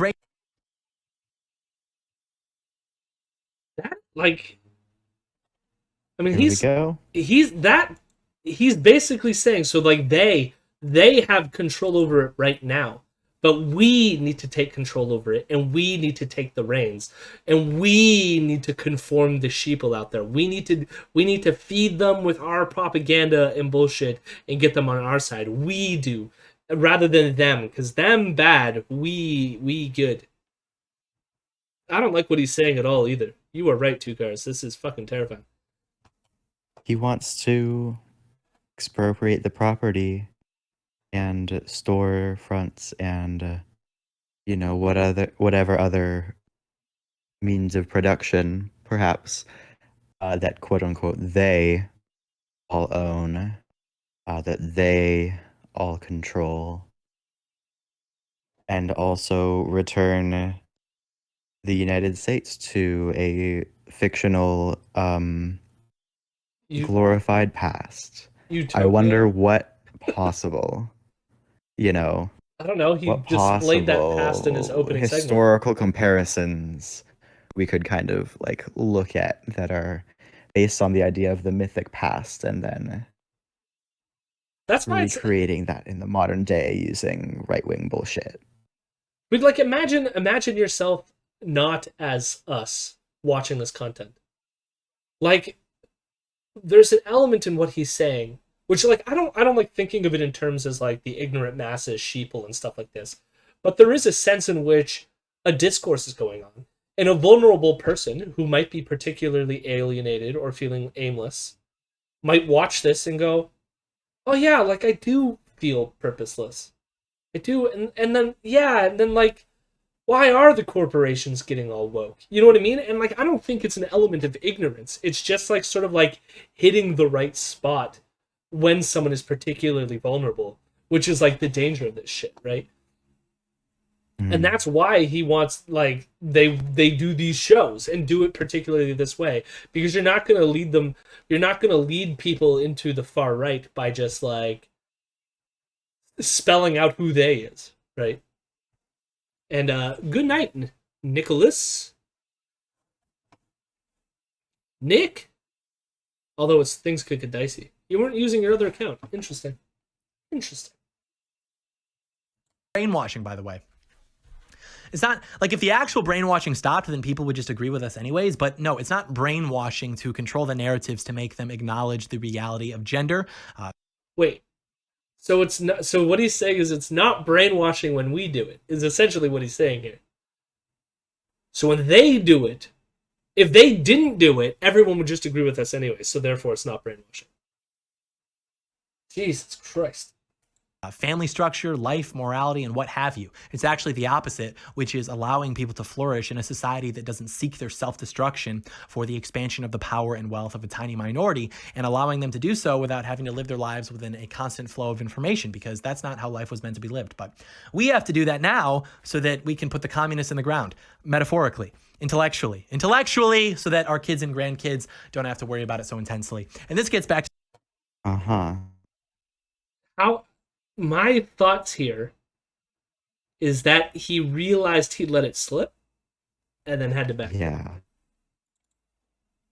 Because that's fucking terrifying what he just said there. And it almost makes me want to, maybe everyone, you want to report this video around the 17 minutes and 20 second mark, where he basically just said that he wants to put communists in the ground. Kill the communists in Minecraft parody. Yeah, exactly. That's exactly what we're witnessing here. Everyone should call it Paul Krugman who advertisement though. Yeah, it's running late. Left in the video, so I'm just gonna grab water real quick. I'll just turn it up on my phone though, so you can keep playing the video. Okay, I just won't be able to comment for a few minutes. To the corporate Leninists, and I'm using that term loosely to describe a broader reality, which we'll get into. But basically, the timeline of leftist history is a cycle of exponentially more complex mental gymnastics where you take a theory and then you make a prediction based on it. And then when the prediction doesn't happen, you just double down and explain how your theory is actually still correct. And then you repeat this until you achieve tenure. And so the original Marxist theory was that the workers of the world would unite and realize their exploitation, and they would have a revolution against the capitalist class. But then that went ahead and didn't happen. And so Lenin came through and said that the masses would never start the revolution, and that they needed a class of revolutionary elites to occupy the institutions in society that would grant them the power and influence to educate the masses, and then the revolution could happen. Now, does this mean that every time some company... We're moving from that to fucking Dr. Seuss. Okay, I'm gonna wait a little bit and talk, because I feel that shit's right up Vienno's alley. They just left right as he goes on this long fucking rant about Marx and Lenin. Dear Lord, I almost don't even know what to say there. So apparently, Lenin is the they? Let's part of that again. Life was meant to be lived, but we have to do that now so that we can put the communists in the ground, metaphorically, intellectually. I mean, I do want to say before I move on and I play the clip again, it is interesting that he moves from talking about the need to put the communists in the ground to then talking about how, like, the communists are all these, like, woke corporations. Meanwhile, some of these woke corporations are advertising on his fucking program. Like, there's just so many layers here of fucked up. So that our kids and grandkids don't have to worry about it so intensely. And this gets back to the corporate Leninists, and I'm using that term loosely to describe a broader reality, which we'll get into. But basically, the timeline of leftist history is a cycle of exponentially more complex mental gymnastics where you take a theory and then you make a prediction based on it. And then when the prediction doesn't happen, you just double down and explain how your theory is actually still correct. And then you repeat this until you achieve tenure. And so the original Marxist theory was that the workers of the world would unite and realize their exploitation. I bet you this person has not read any fucking theory to know what he's talking about. Not like, I do think that, like, what he's saying could probably, like, there will be a few people out there that this will apply to. Like, I have no problem with saying something like that. But that being said, it's like, I don't know. I know a lot of more pragmatic lefty communist types where it's like, we got to learn from the doing as well, right? It's not just going to be a purely academic phenomenon. But Vienno, I hear that you're back. Yeah, I am back. We can finish listening to it, and then when we get to the Dr. Seuss point, and then you could chime in with your thoughts about this Leninist theory. Sure. And they would have a revolution against the capitalist class, but then that went ahead and didn't happen. And so Lenin came through and said that the masses would never start the revolution, and that they needed a class of revolutionary elites to occupy the institutions in society that would grant them the power and influence to educate the masses, and then the revolution could happen. Now, does this mean that... So does... What? I don't know enough about Lenin. What revolution happened in Lenin's lifetime, bud? Well, I mean, unless he's going to say that it's not going to happen. But, I mean, like, that was kind of the implication, right? Like, he was saying, like, oh, they gave up on revolution, so instead Lenin was like, oh, we have to occupy the institutions. And it's like, no, he said that, I think, probably after they did the revolution. Yeah. Like, and, you know, disagreements with Lenin aside, like... Yeah. They did do a revolution. Like... No, but that's the thing. They did the It wasn't- revolution, so it's like weird for him. I mean, maybe it wasn't necessarily like the capital T communist revolution. Right? It would have been the dictatorship of the proletariat in their mind. Was I need to beef up on my Russian history. Like, was that how they conceptualized it? Or did they? Like, No, okay. like, the thing is, no, we would have to get into so much history. Like, this would be a like 15 or 20-minute talk to like contextualize a lot of this stuff. But like, yeah, it's just kind of like the ridiculousness of being like, oh, Marx said that there was going to be a revolution that would overthrow capitalism. He didn't fucking say it was going to happen immediately. He also didn't claim it was going to happen in his lifetime. Like, he wrote about the revolutions of 1848. I'm actually reading that book right now, and talked about why they failed. And then, like, he saw the Paris Commune and was like, woohoo. And then when the fucking Russian Revolution happened, this is entirely a side note, but it's a really fun anecdote. When, the Paris Commune lasts like 38 days or something like that.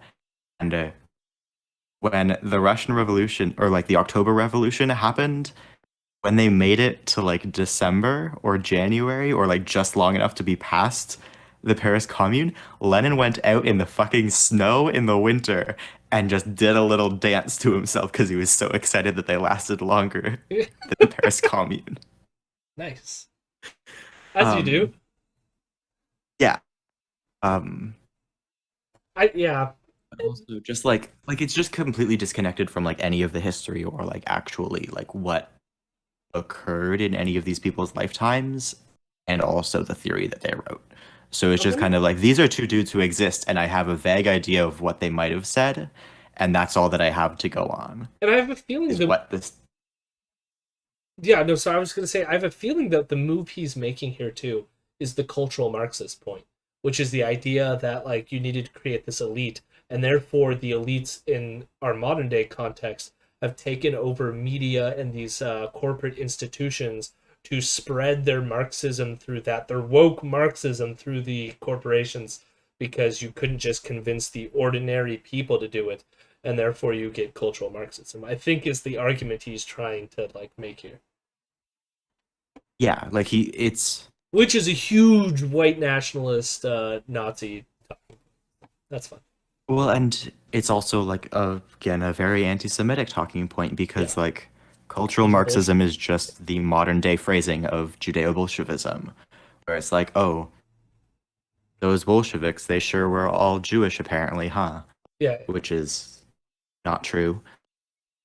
A fair number of them were Jewish, but like that's more because the conditions of Jewish people in the Russian Empire led a lot of them towards radicalism, because things were worse for them than it was for even just regular people who it also sucked for.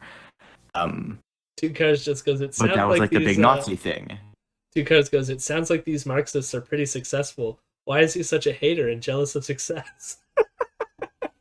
True. I mean, they took over all the corporations. Who would have known that the communists would have taken over every corporation, every large corporation? Why doesn't he just like success? Every time some company goes woke, that it's because there was a Marxist scholar behind the decision. No. Sure, like, yeah, some of these people in these positions that are pushing for this stuff are legitimate Marxists, but the vast majority are just overly educated, eternally progressing virtue signalers. But when it comes to who is allowing these things to be pushed and to enter the mainstream, that's a different discussion. Because the people at the top, they could stop this woke stuff within a business day if they wanted to, but they don't. Why is that? I'm interested to hear what he's going to say, but it sounded like you had something to say as well. Yeah. Just like which ones? Who are the actual Marxists? Yeah. Name 3 of them. Yeah, he probably doesn't know at all what he's saying. But I mean, like, there's like one acknowledgement here where I can go, okay, sure, which is the whole, like, he's saying that the people aren't necessarily like steeped in Marxist scholarship. It's just somehow the Marxists have managed to like take control over them somehow. Which is then what did he say right here? I'll just back it up just a little bit because it sounds like he's getting to the thing like who's the people behind the curtains, allowing these things to be pushed Who are they and to enter the mainstream. That's a different discussion because the people at the top, they could stop this woke stuff within a business day if they wanted to, but they don't. Why is that? Because ultimately wokeness is good for big business. It's definitely not good for small business, and it's definitely not good for the... That's a weird turn there. So it's like somehow it's like the Marxists at the top. They could stop it at any moment, but they don't. And they don't because it's good for big business? Like, doesn't that cut against his earlier point about the whole value fucking thing? Just like they care about like woke values? I have no fucking clue what he's talking about. Yeah, I just don't know what he's saying. It's almost like he's like, I gotta divert. I'm reaching too close to the sun here. The economy, but it is certainly good for big business. Just look at where big business put their money in 2020. They know that this coalition, it's probably going to piss off a lot of their customers in the meantime, but ultimately it's going to bring them more power and more wealth because it's going to consolidate the majority coalition in this country to be perfectly aligned with whatever the mainstream narrative is, which is how these people are so delusional that they think that they're the counterculture despite having the support of every institution in society. What are the consequences of wokeness? Mass immigration, feminism, also known as increased supply of labor, also known as decreased cost of labor. What? Oh my god. That's not even how that works. You need to read a paper on immigration. My god. Oh my god, like I don't even he's just saying like buzzwords now. I mean, but it's like he's like calling like talking about them being delusional, but it's like there's corporate money on both sides of the political divide in America. Like that's so fucking weird, and he's like talking about it as like big corporations versus like small businesses, but like there's tons of big corporations that have come out in many ways against left-wing social type causes, like a Hobby Lobby or fucking Chick-fil-A, or just like, you know what I mean? My Pillow, was that the one? Well, I wouldn't necessarily call them big business, but I guess, yeah, sure. My Pillow. I mean, I feel like once you get into the multi-millions, you're a big business. Yeah, fair. I guess I'm comparing them to like, Google or Amazon, Goya Foods, yeah.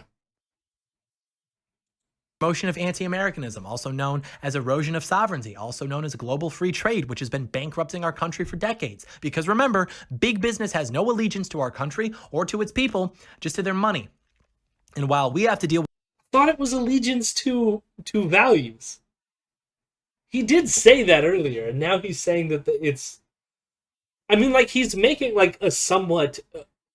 like thinly sort of like okay critique of globalism here, but like the problem isn't that like it's not just the outsourcing of things, it's how we manage dealing with a loss of certain occupations internally, which means you need a better government to sort of like figure that shit out rather than just be like, fuck it, you're on your own.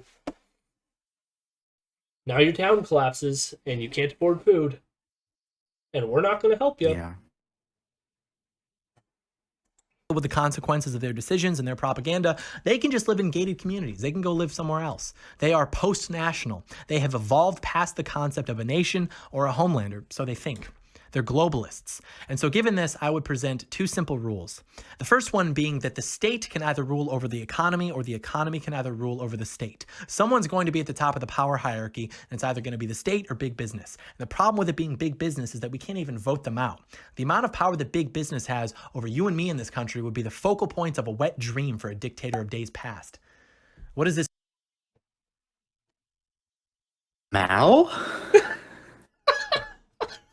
Hello, Mao.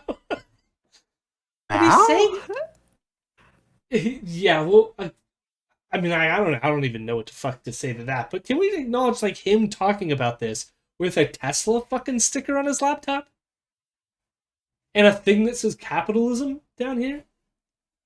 Yeah. Like, it's weird because he's saying like, I don't even know how to like critique what he's saying, because he's basically arguing that somehow they're like just doing what's in like their interest and not. I'm just going to back it up just a little more. Simple rules.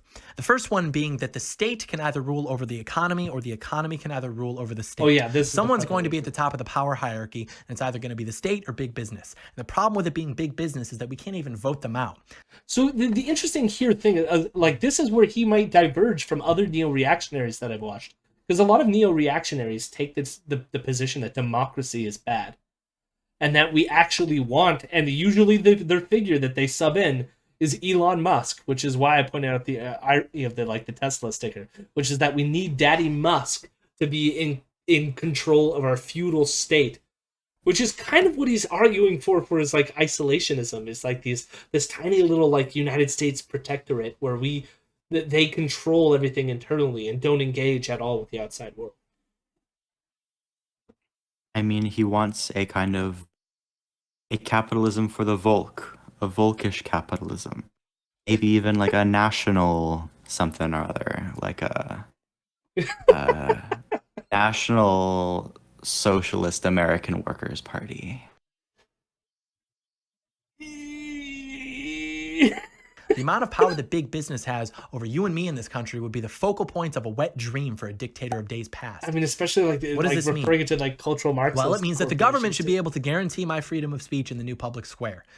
That's what it means. They should have that power before some woke tech company has the power to take it away under the guise of private companies, which they ultimately seek to destroy anyways. And secondly, I mean, it always cuts back to their own bottom line of like social media and what they can or cannot do on like these fucking platforms. It's like, you don't like this, then like engage in like antitrust legislation. Instead of like I don't know. And part of it is too is like they want to be able to be free so he can actually start saying some of the things that are closer to what he actually believes. That politics is downstream from culture, but culture can also be downstream from politics. It isn't just a one-way street. It can go either way. Now, here's a thought experiment. Just ask yourself if these could be true. Is it at least possible that the United States of America, like many other nations throughout the history of the world, will reach a point where it will be impossible to salvage her? Is it at least possible that the left, given how rapidly we've arrived at this state and given how little power we have left in society, will do that damage within the next 10 years? Is it at least possible that given that we have spent the last century losing the culture, that we don't have enough time or power to take back the culture, which would influence our politics? Given that politics can influence culture as well, and given that we can still hypothetically win elections, is it at least possible that the only path forward is to win elections? Now, we reach the obvious objection. I almost wanted to like get like a drawing and start mapping the therefores, or like this, therefore this, therefore this, kind of like logic that he's going here. But I think I follow. Well, we've been winning. Sorry, were you going to say something? I couldn't tell if that was just a video. I don't think I said anything.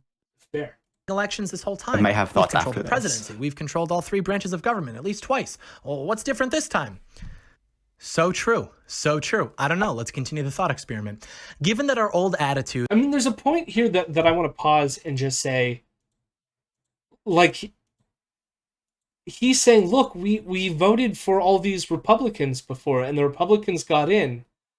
So therefore, voting isn't the solution, because clearly, like, it hasn't worked to our favor.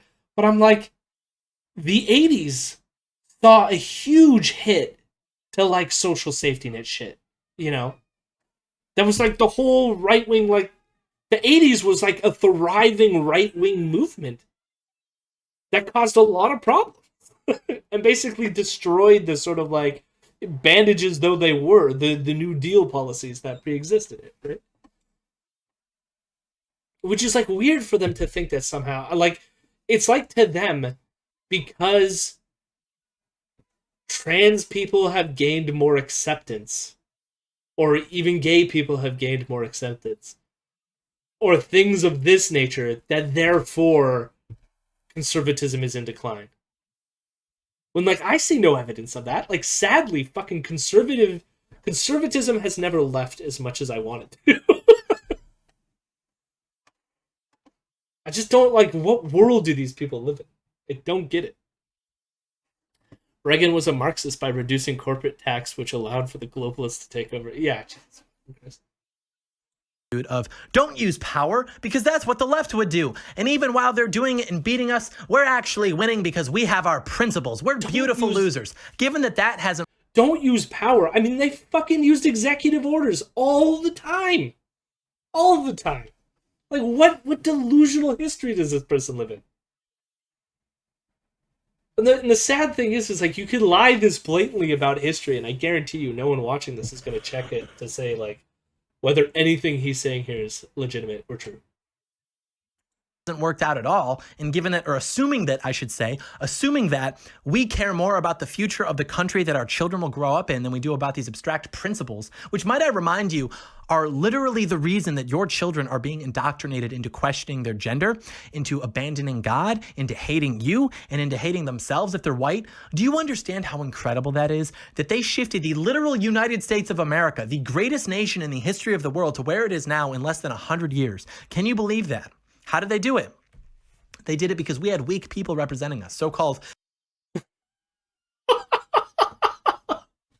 I mean, that's pretty fashy. That's I kind of don't want to pause because I want to get the, like, full what he's getting to, because I can't tell what direction he's going so far, because, like, I thought for a minute he was going to be going with, like, a armed militia wing type of thing, and now it might be calling for, like, a new political party or movement. Yeah. I'm just, like... I don't know if you're going to be satisfied waiting for with it to, like, this, so reach anything.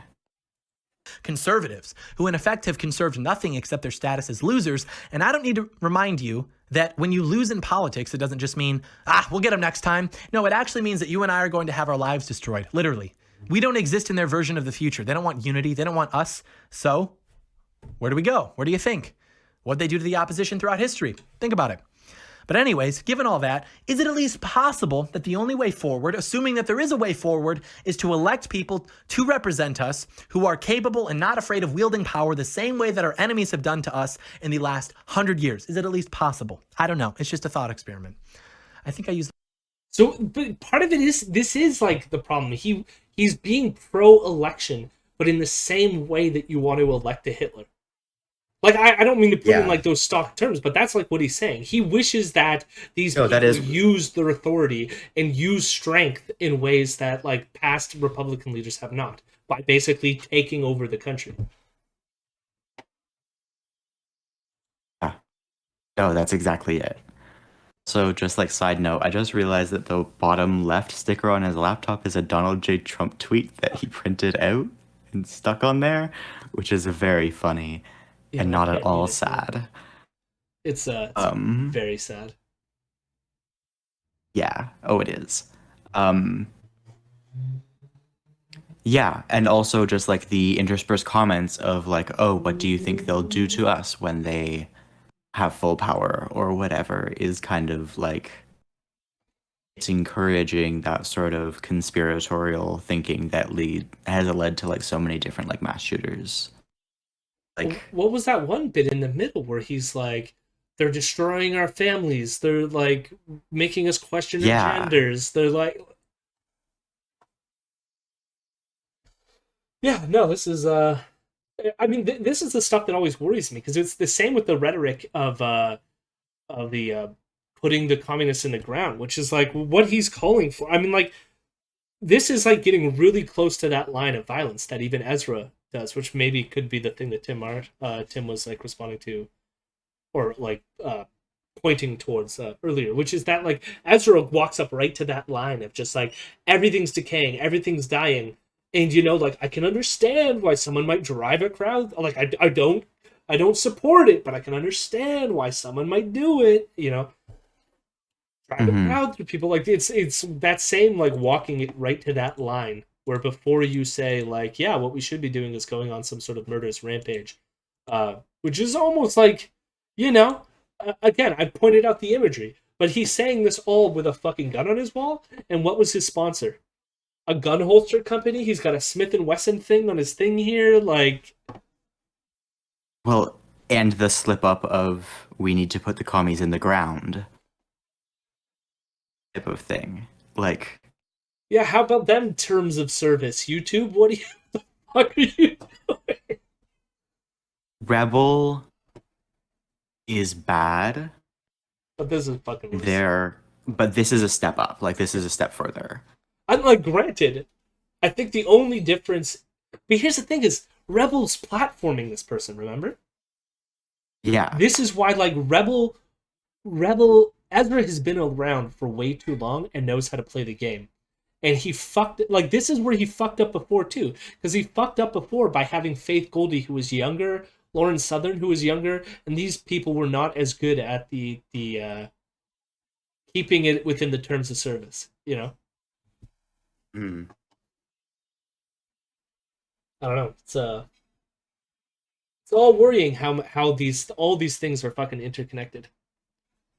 Ezra is desperate to get a young audience. I mean, he's always desperate to get a young audience because he knows that this is, well, other than the Facebook demographic, which I think largely watches his content, it's a convincing game. It's get them while they're young, right?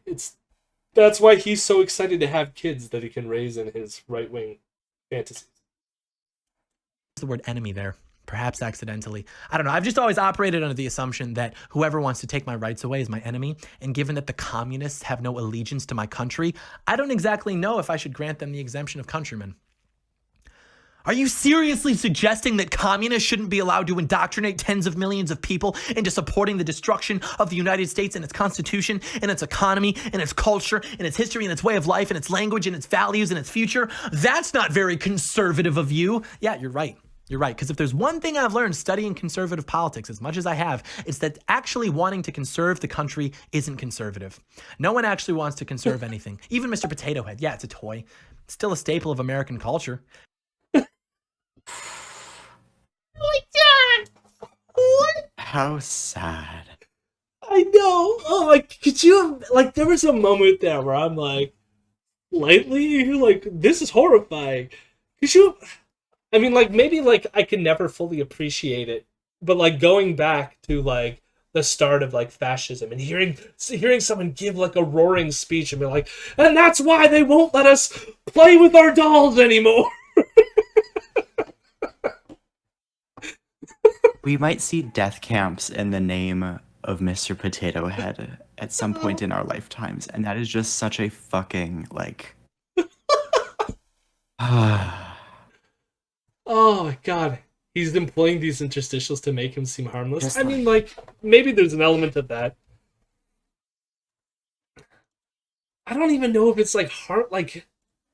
It's hard to tell whether that is a purposeful ploy by him to take away from the rhetoric that was pretty fucking horrifying 2 seconds before this, or just like this is the talking point. You know what I mean? Like, it's because this he's gonna get into, like, this is signifying the decaying the cultural Leninist Marxists in charge of all of our corporations. This is how they're getting you. This is how they're doing it. The culture and people's views are gradually shifting, sometimes in the direction of progress, sometimes not. This is violence against us. It should be countered with literal violence. Yeah. Oh, my lord. Conservatives think that they can just, like, let all the little things go. They can just prepare to conserve all the important things, but then they just go ahead and don't conserve those either. But the reality is that you have to defend everything. It's the horseshoe theory, yet again. You've got the low IQ people like, no, not Potato Head, damn it. And then you've got the average IQ people like, are you really upset about a potato? Then you've got the high IQ people like, apathy towards incrementalism results inevitably in absolutism. Or apathy towards incrementalism leads inevitably to absolutism? Something like that. Okay. Oreo is pro-trans, who cares? Me. You actually have to stand up. I'm inclined to think that they would have just kept it, Mr. Potato Head, gender neutral, if people hadn't gotten mad about it. But even the compromise is a loss for us. Even the idea of, hey, we're going to keep Mr. Potato Head, don't worry, but we're also just going to add more gender neutral potatoes. And then conservatives go, phew, as long as I can keep Mr. Potato Head, I'm okay. It's that other stuff I didn't like. But here's the thing. We all knew that even though they're potatoes, even though they don't have any discerning features, we all still knew that they're Mr. Potato Head and Mrs. Potato Head. Everybody knew that. Not just but now as they have their 21st century rebrand, Our children are being introduced to these ideas through their toys. This idea of, well, if this potato wants to be this gender, then it can be. Or if it wants to be this gender, then... See, what you were saying earlier, too, Cars, about him employing this to make him seem harmless, I think it's more of like, he's employing this because it's in the cultural zeitgeist, because he's wanting to draw eyeballs to his content, so that they don't get this potato head stuff. They get all the shit that happened earlier in the whole 24 minutes leading up to the potato head thing, because all this shit was in the thumbnail and the description. That's what's going on here, I think. Apathy towards incremental... yeah. High IQ people seem to really be into slippery slope fallacies. Yeah. And it can be, and it can marry the other potato. Any potato it wants. Look, Yeah. there's no difference between them. Let They're the all just potatoes potatoes. be And again, fucking happy. that's true. But what's happening here is what's intended to happen here, which is why they did this in the first place. And you Why know they that did this it. is true because LGBT organizations are celebrating this as a victory. So they'll say, what? No, you're crazy. They're just potatoes. But then they're actually celebrating this because they know what it's going to do, which is teach children the framework for what they will then be taught thoroughly when they get to school, which is that there is no difference between boys and girls. Not mentally, not behaviorally, nothing. And if there is, it's only because of social constructs. The only difference between boys and girls is their reproductive organs. And even those don't decide what a boy or a girl is. That's up to you. Anyone can be a boy if they want to be. Anyone can be any gender they want to be. None of this has to make sense because it's being taught to children. And the iron law of propaganda is that the earlier you start conditioning, the less it actually has to make sense. That's why they do it with toys. You got the Miss Monopoly feminist... What? I thought he was gonna go the angle of like get them while they're young kind of thing. I mean, I guess he's saying because the less it has to make sense. What?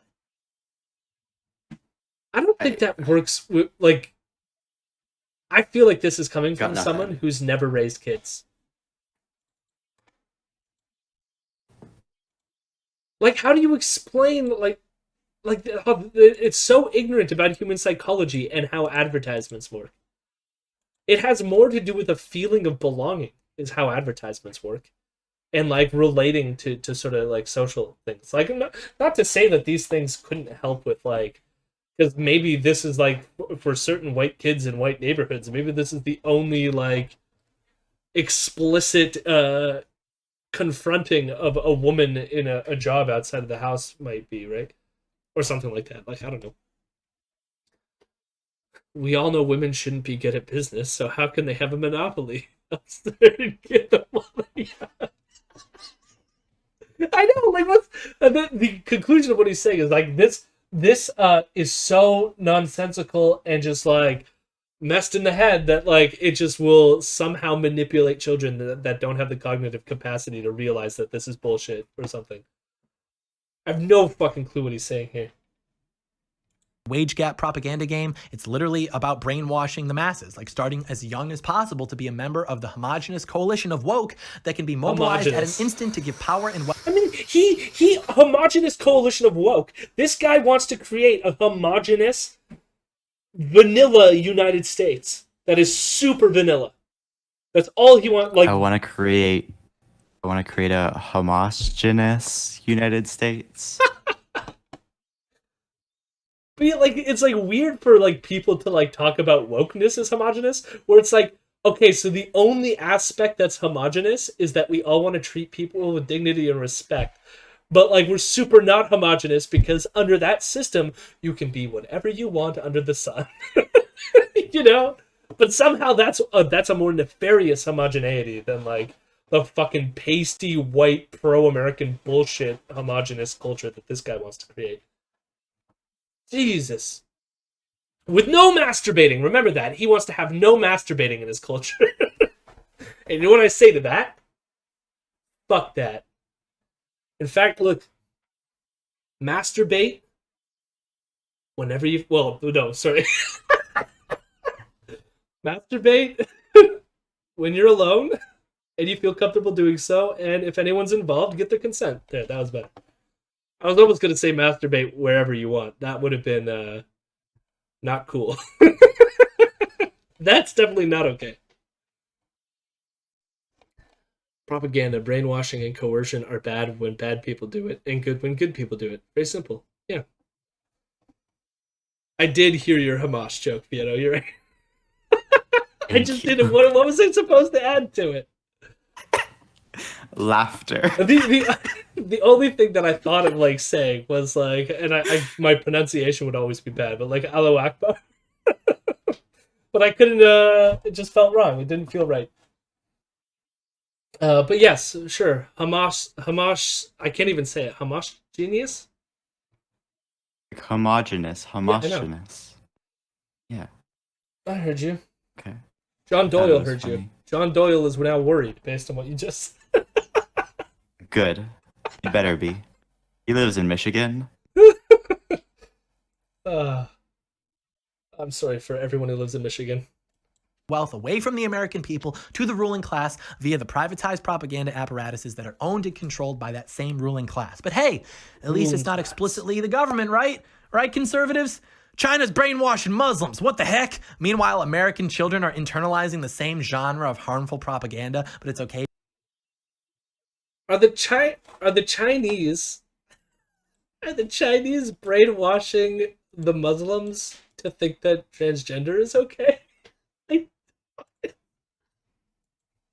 What is happening? I don't even understand this person.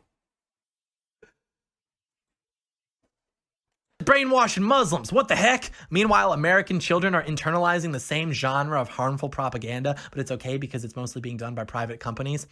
I don't want the Chinese telling the Muslims what to think, damn it. Hey, Dad, I saw the same thing on TV about us, and we talked about it in school, and no, not now, son. I'm trying to explain what I heard on Fox News.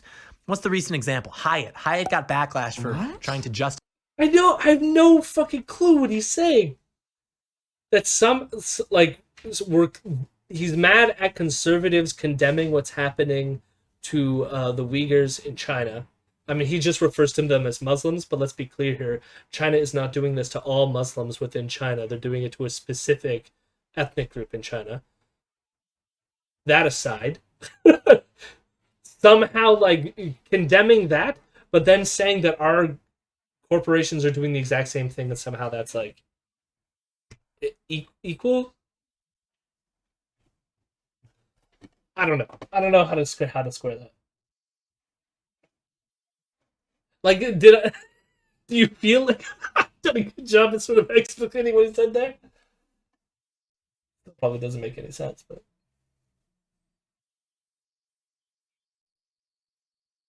justified that it hosted CPAC in Orlando. Sure. Keep in mind that's the exception, not the rule. The woke coalition is cancerous and it will infect everything. And here's another question. CPAC is very basic tier conservatism, very establishment, very tip of the iceberg. And apparently we can't even have that. Even that is unacceptable. So he's admitting that he's not basic tier conservatism. So these crazy, yikesy, far nationalists in charge of the American government, or used to be in charge of one half of the American government, they're not as far right as he wants them to be. That's yikesy. Then what is acceptable? Ask anyone who's mad at Hyatt right now, and they won't have an answer. And it's not because they're hypocrites, and it's not because they're stupid, they're dumb. It's because the answer doesn't exist, because nothing is acceptable. They don't want unity. They don't want you. We have nothing in common. Yeah, well, I mean, this is partly true. I don't want unity with fascists. That is the one thing I don't want. Unity with fascists. I also don't want him. I don't want him either. Yeah. I felt like you were going somewhere else with it, though. It paused for a while. No, I was just trying to remember what he said so I could adjust my phrasing if need be, but felt like that was enough. Yeah. We could do without him. He's high IQ, horses are dogs, but with bigger words? Where does he think he is on the horse? I don't even understand. I think he thinks he's in the middle of the horseshoe, which is why it's you have the average and the low, or maybe, I don't know. His analogy doesn't make any fucking sense. Even for horseshoe theory idiocy.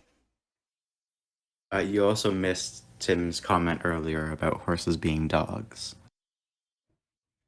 Well, there was a comment about horses being dogs? Yeah, I must have missed that. Yeah. Okay, low IQ. A horse is basically a big dog.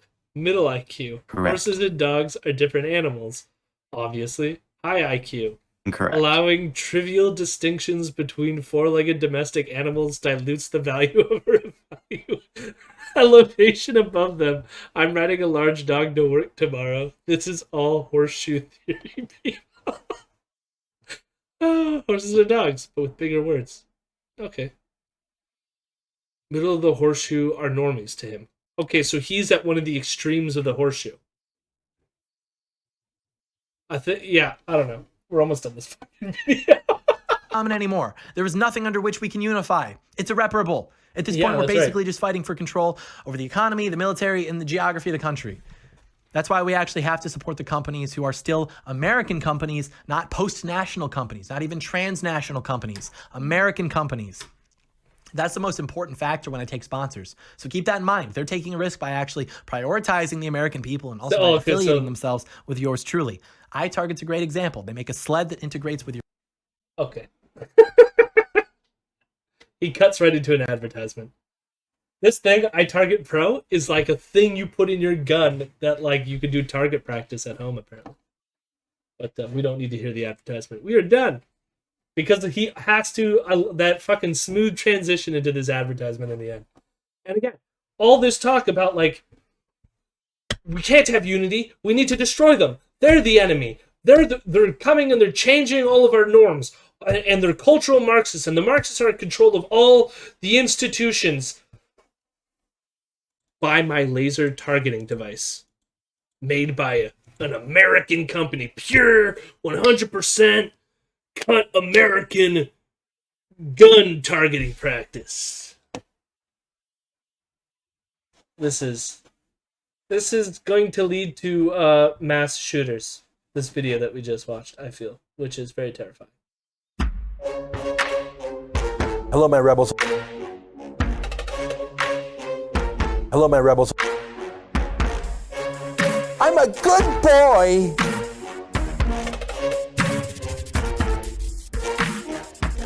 I'm a weirdo.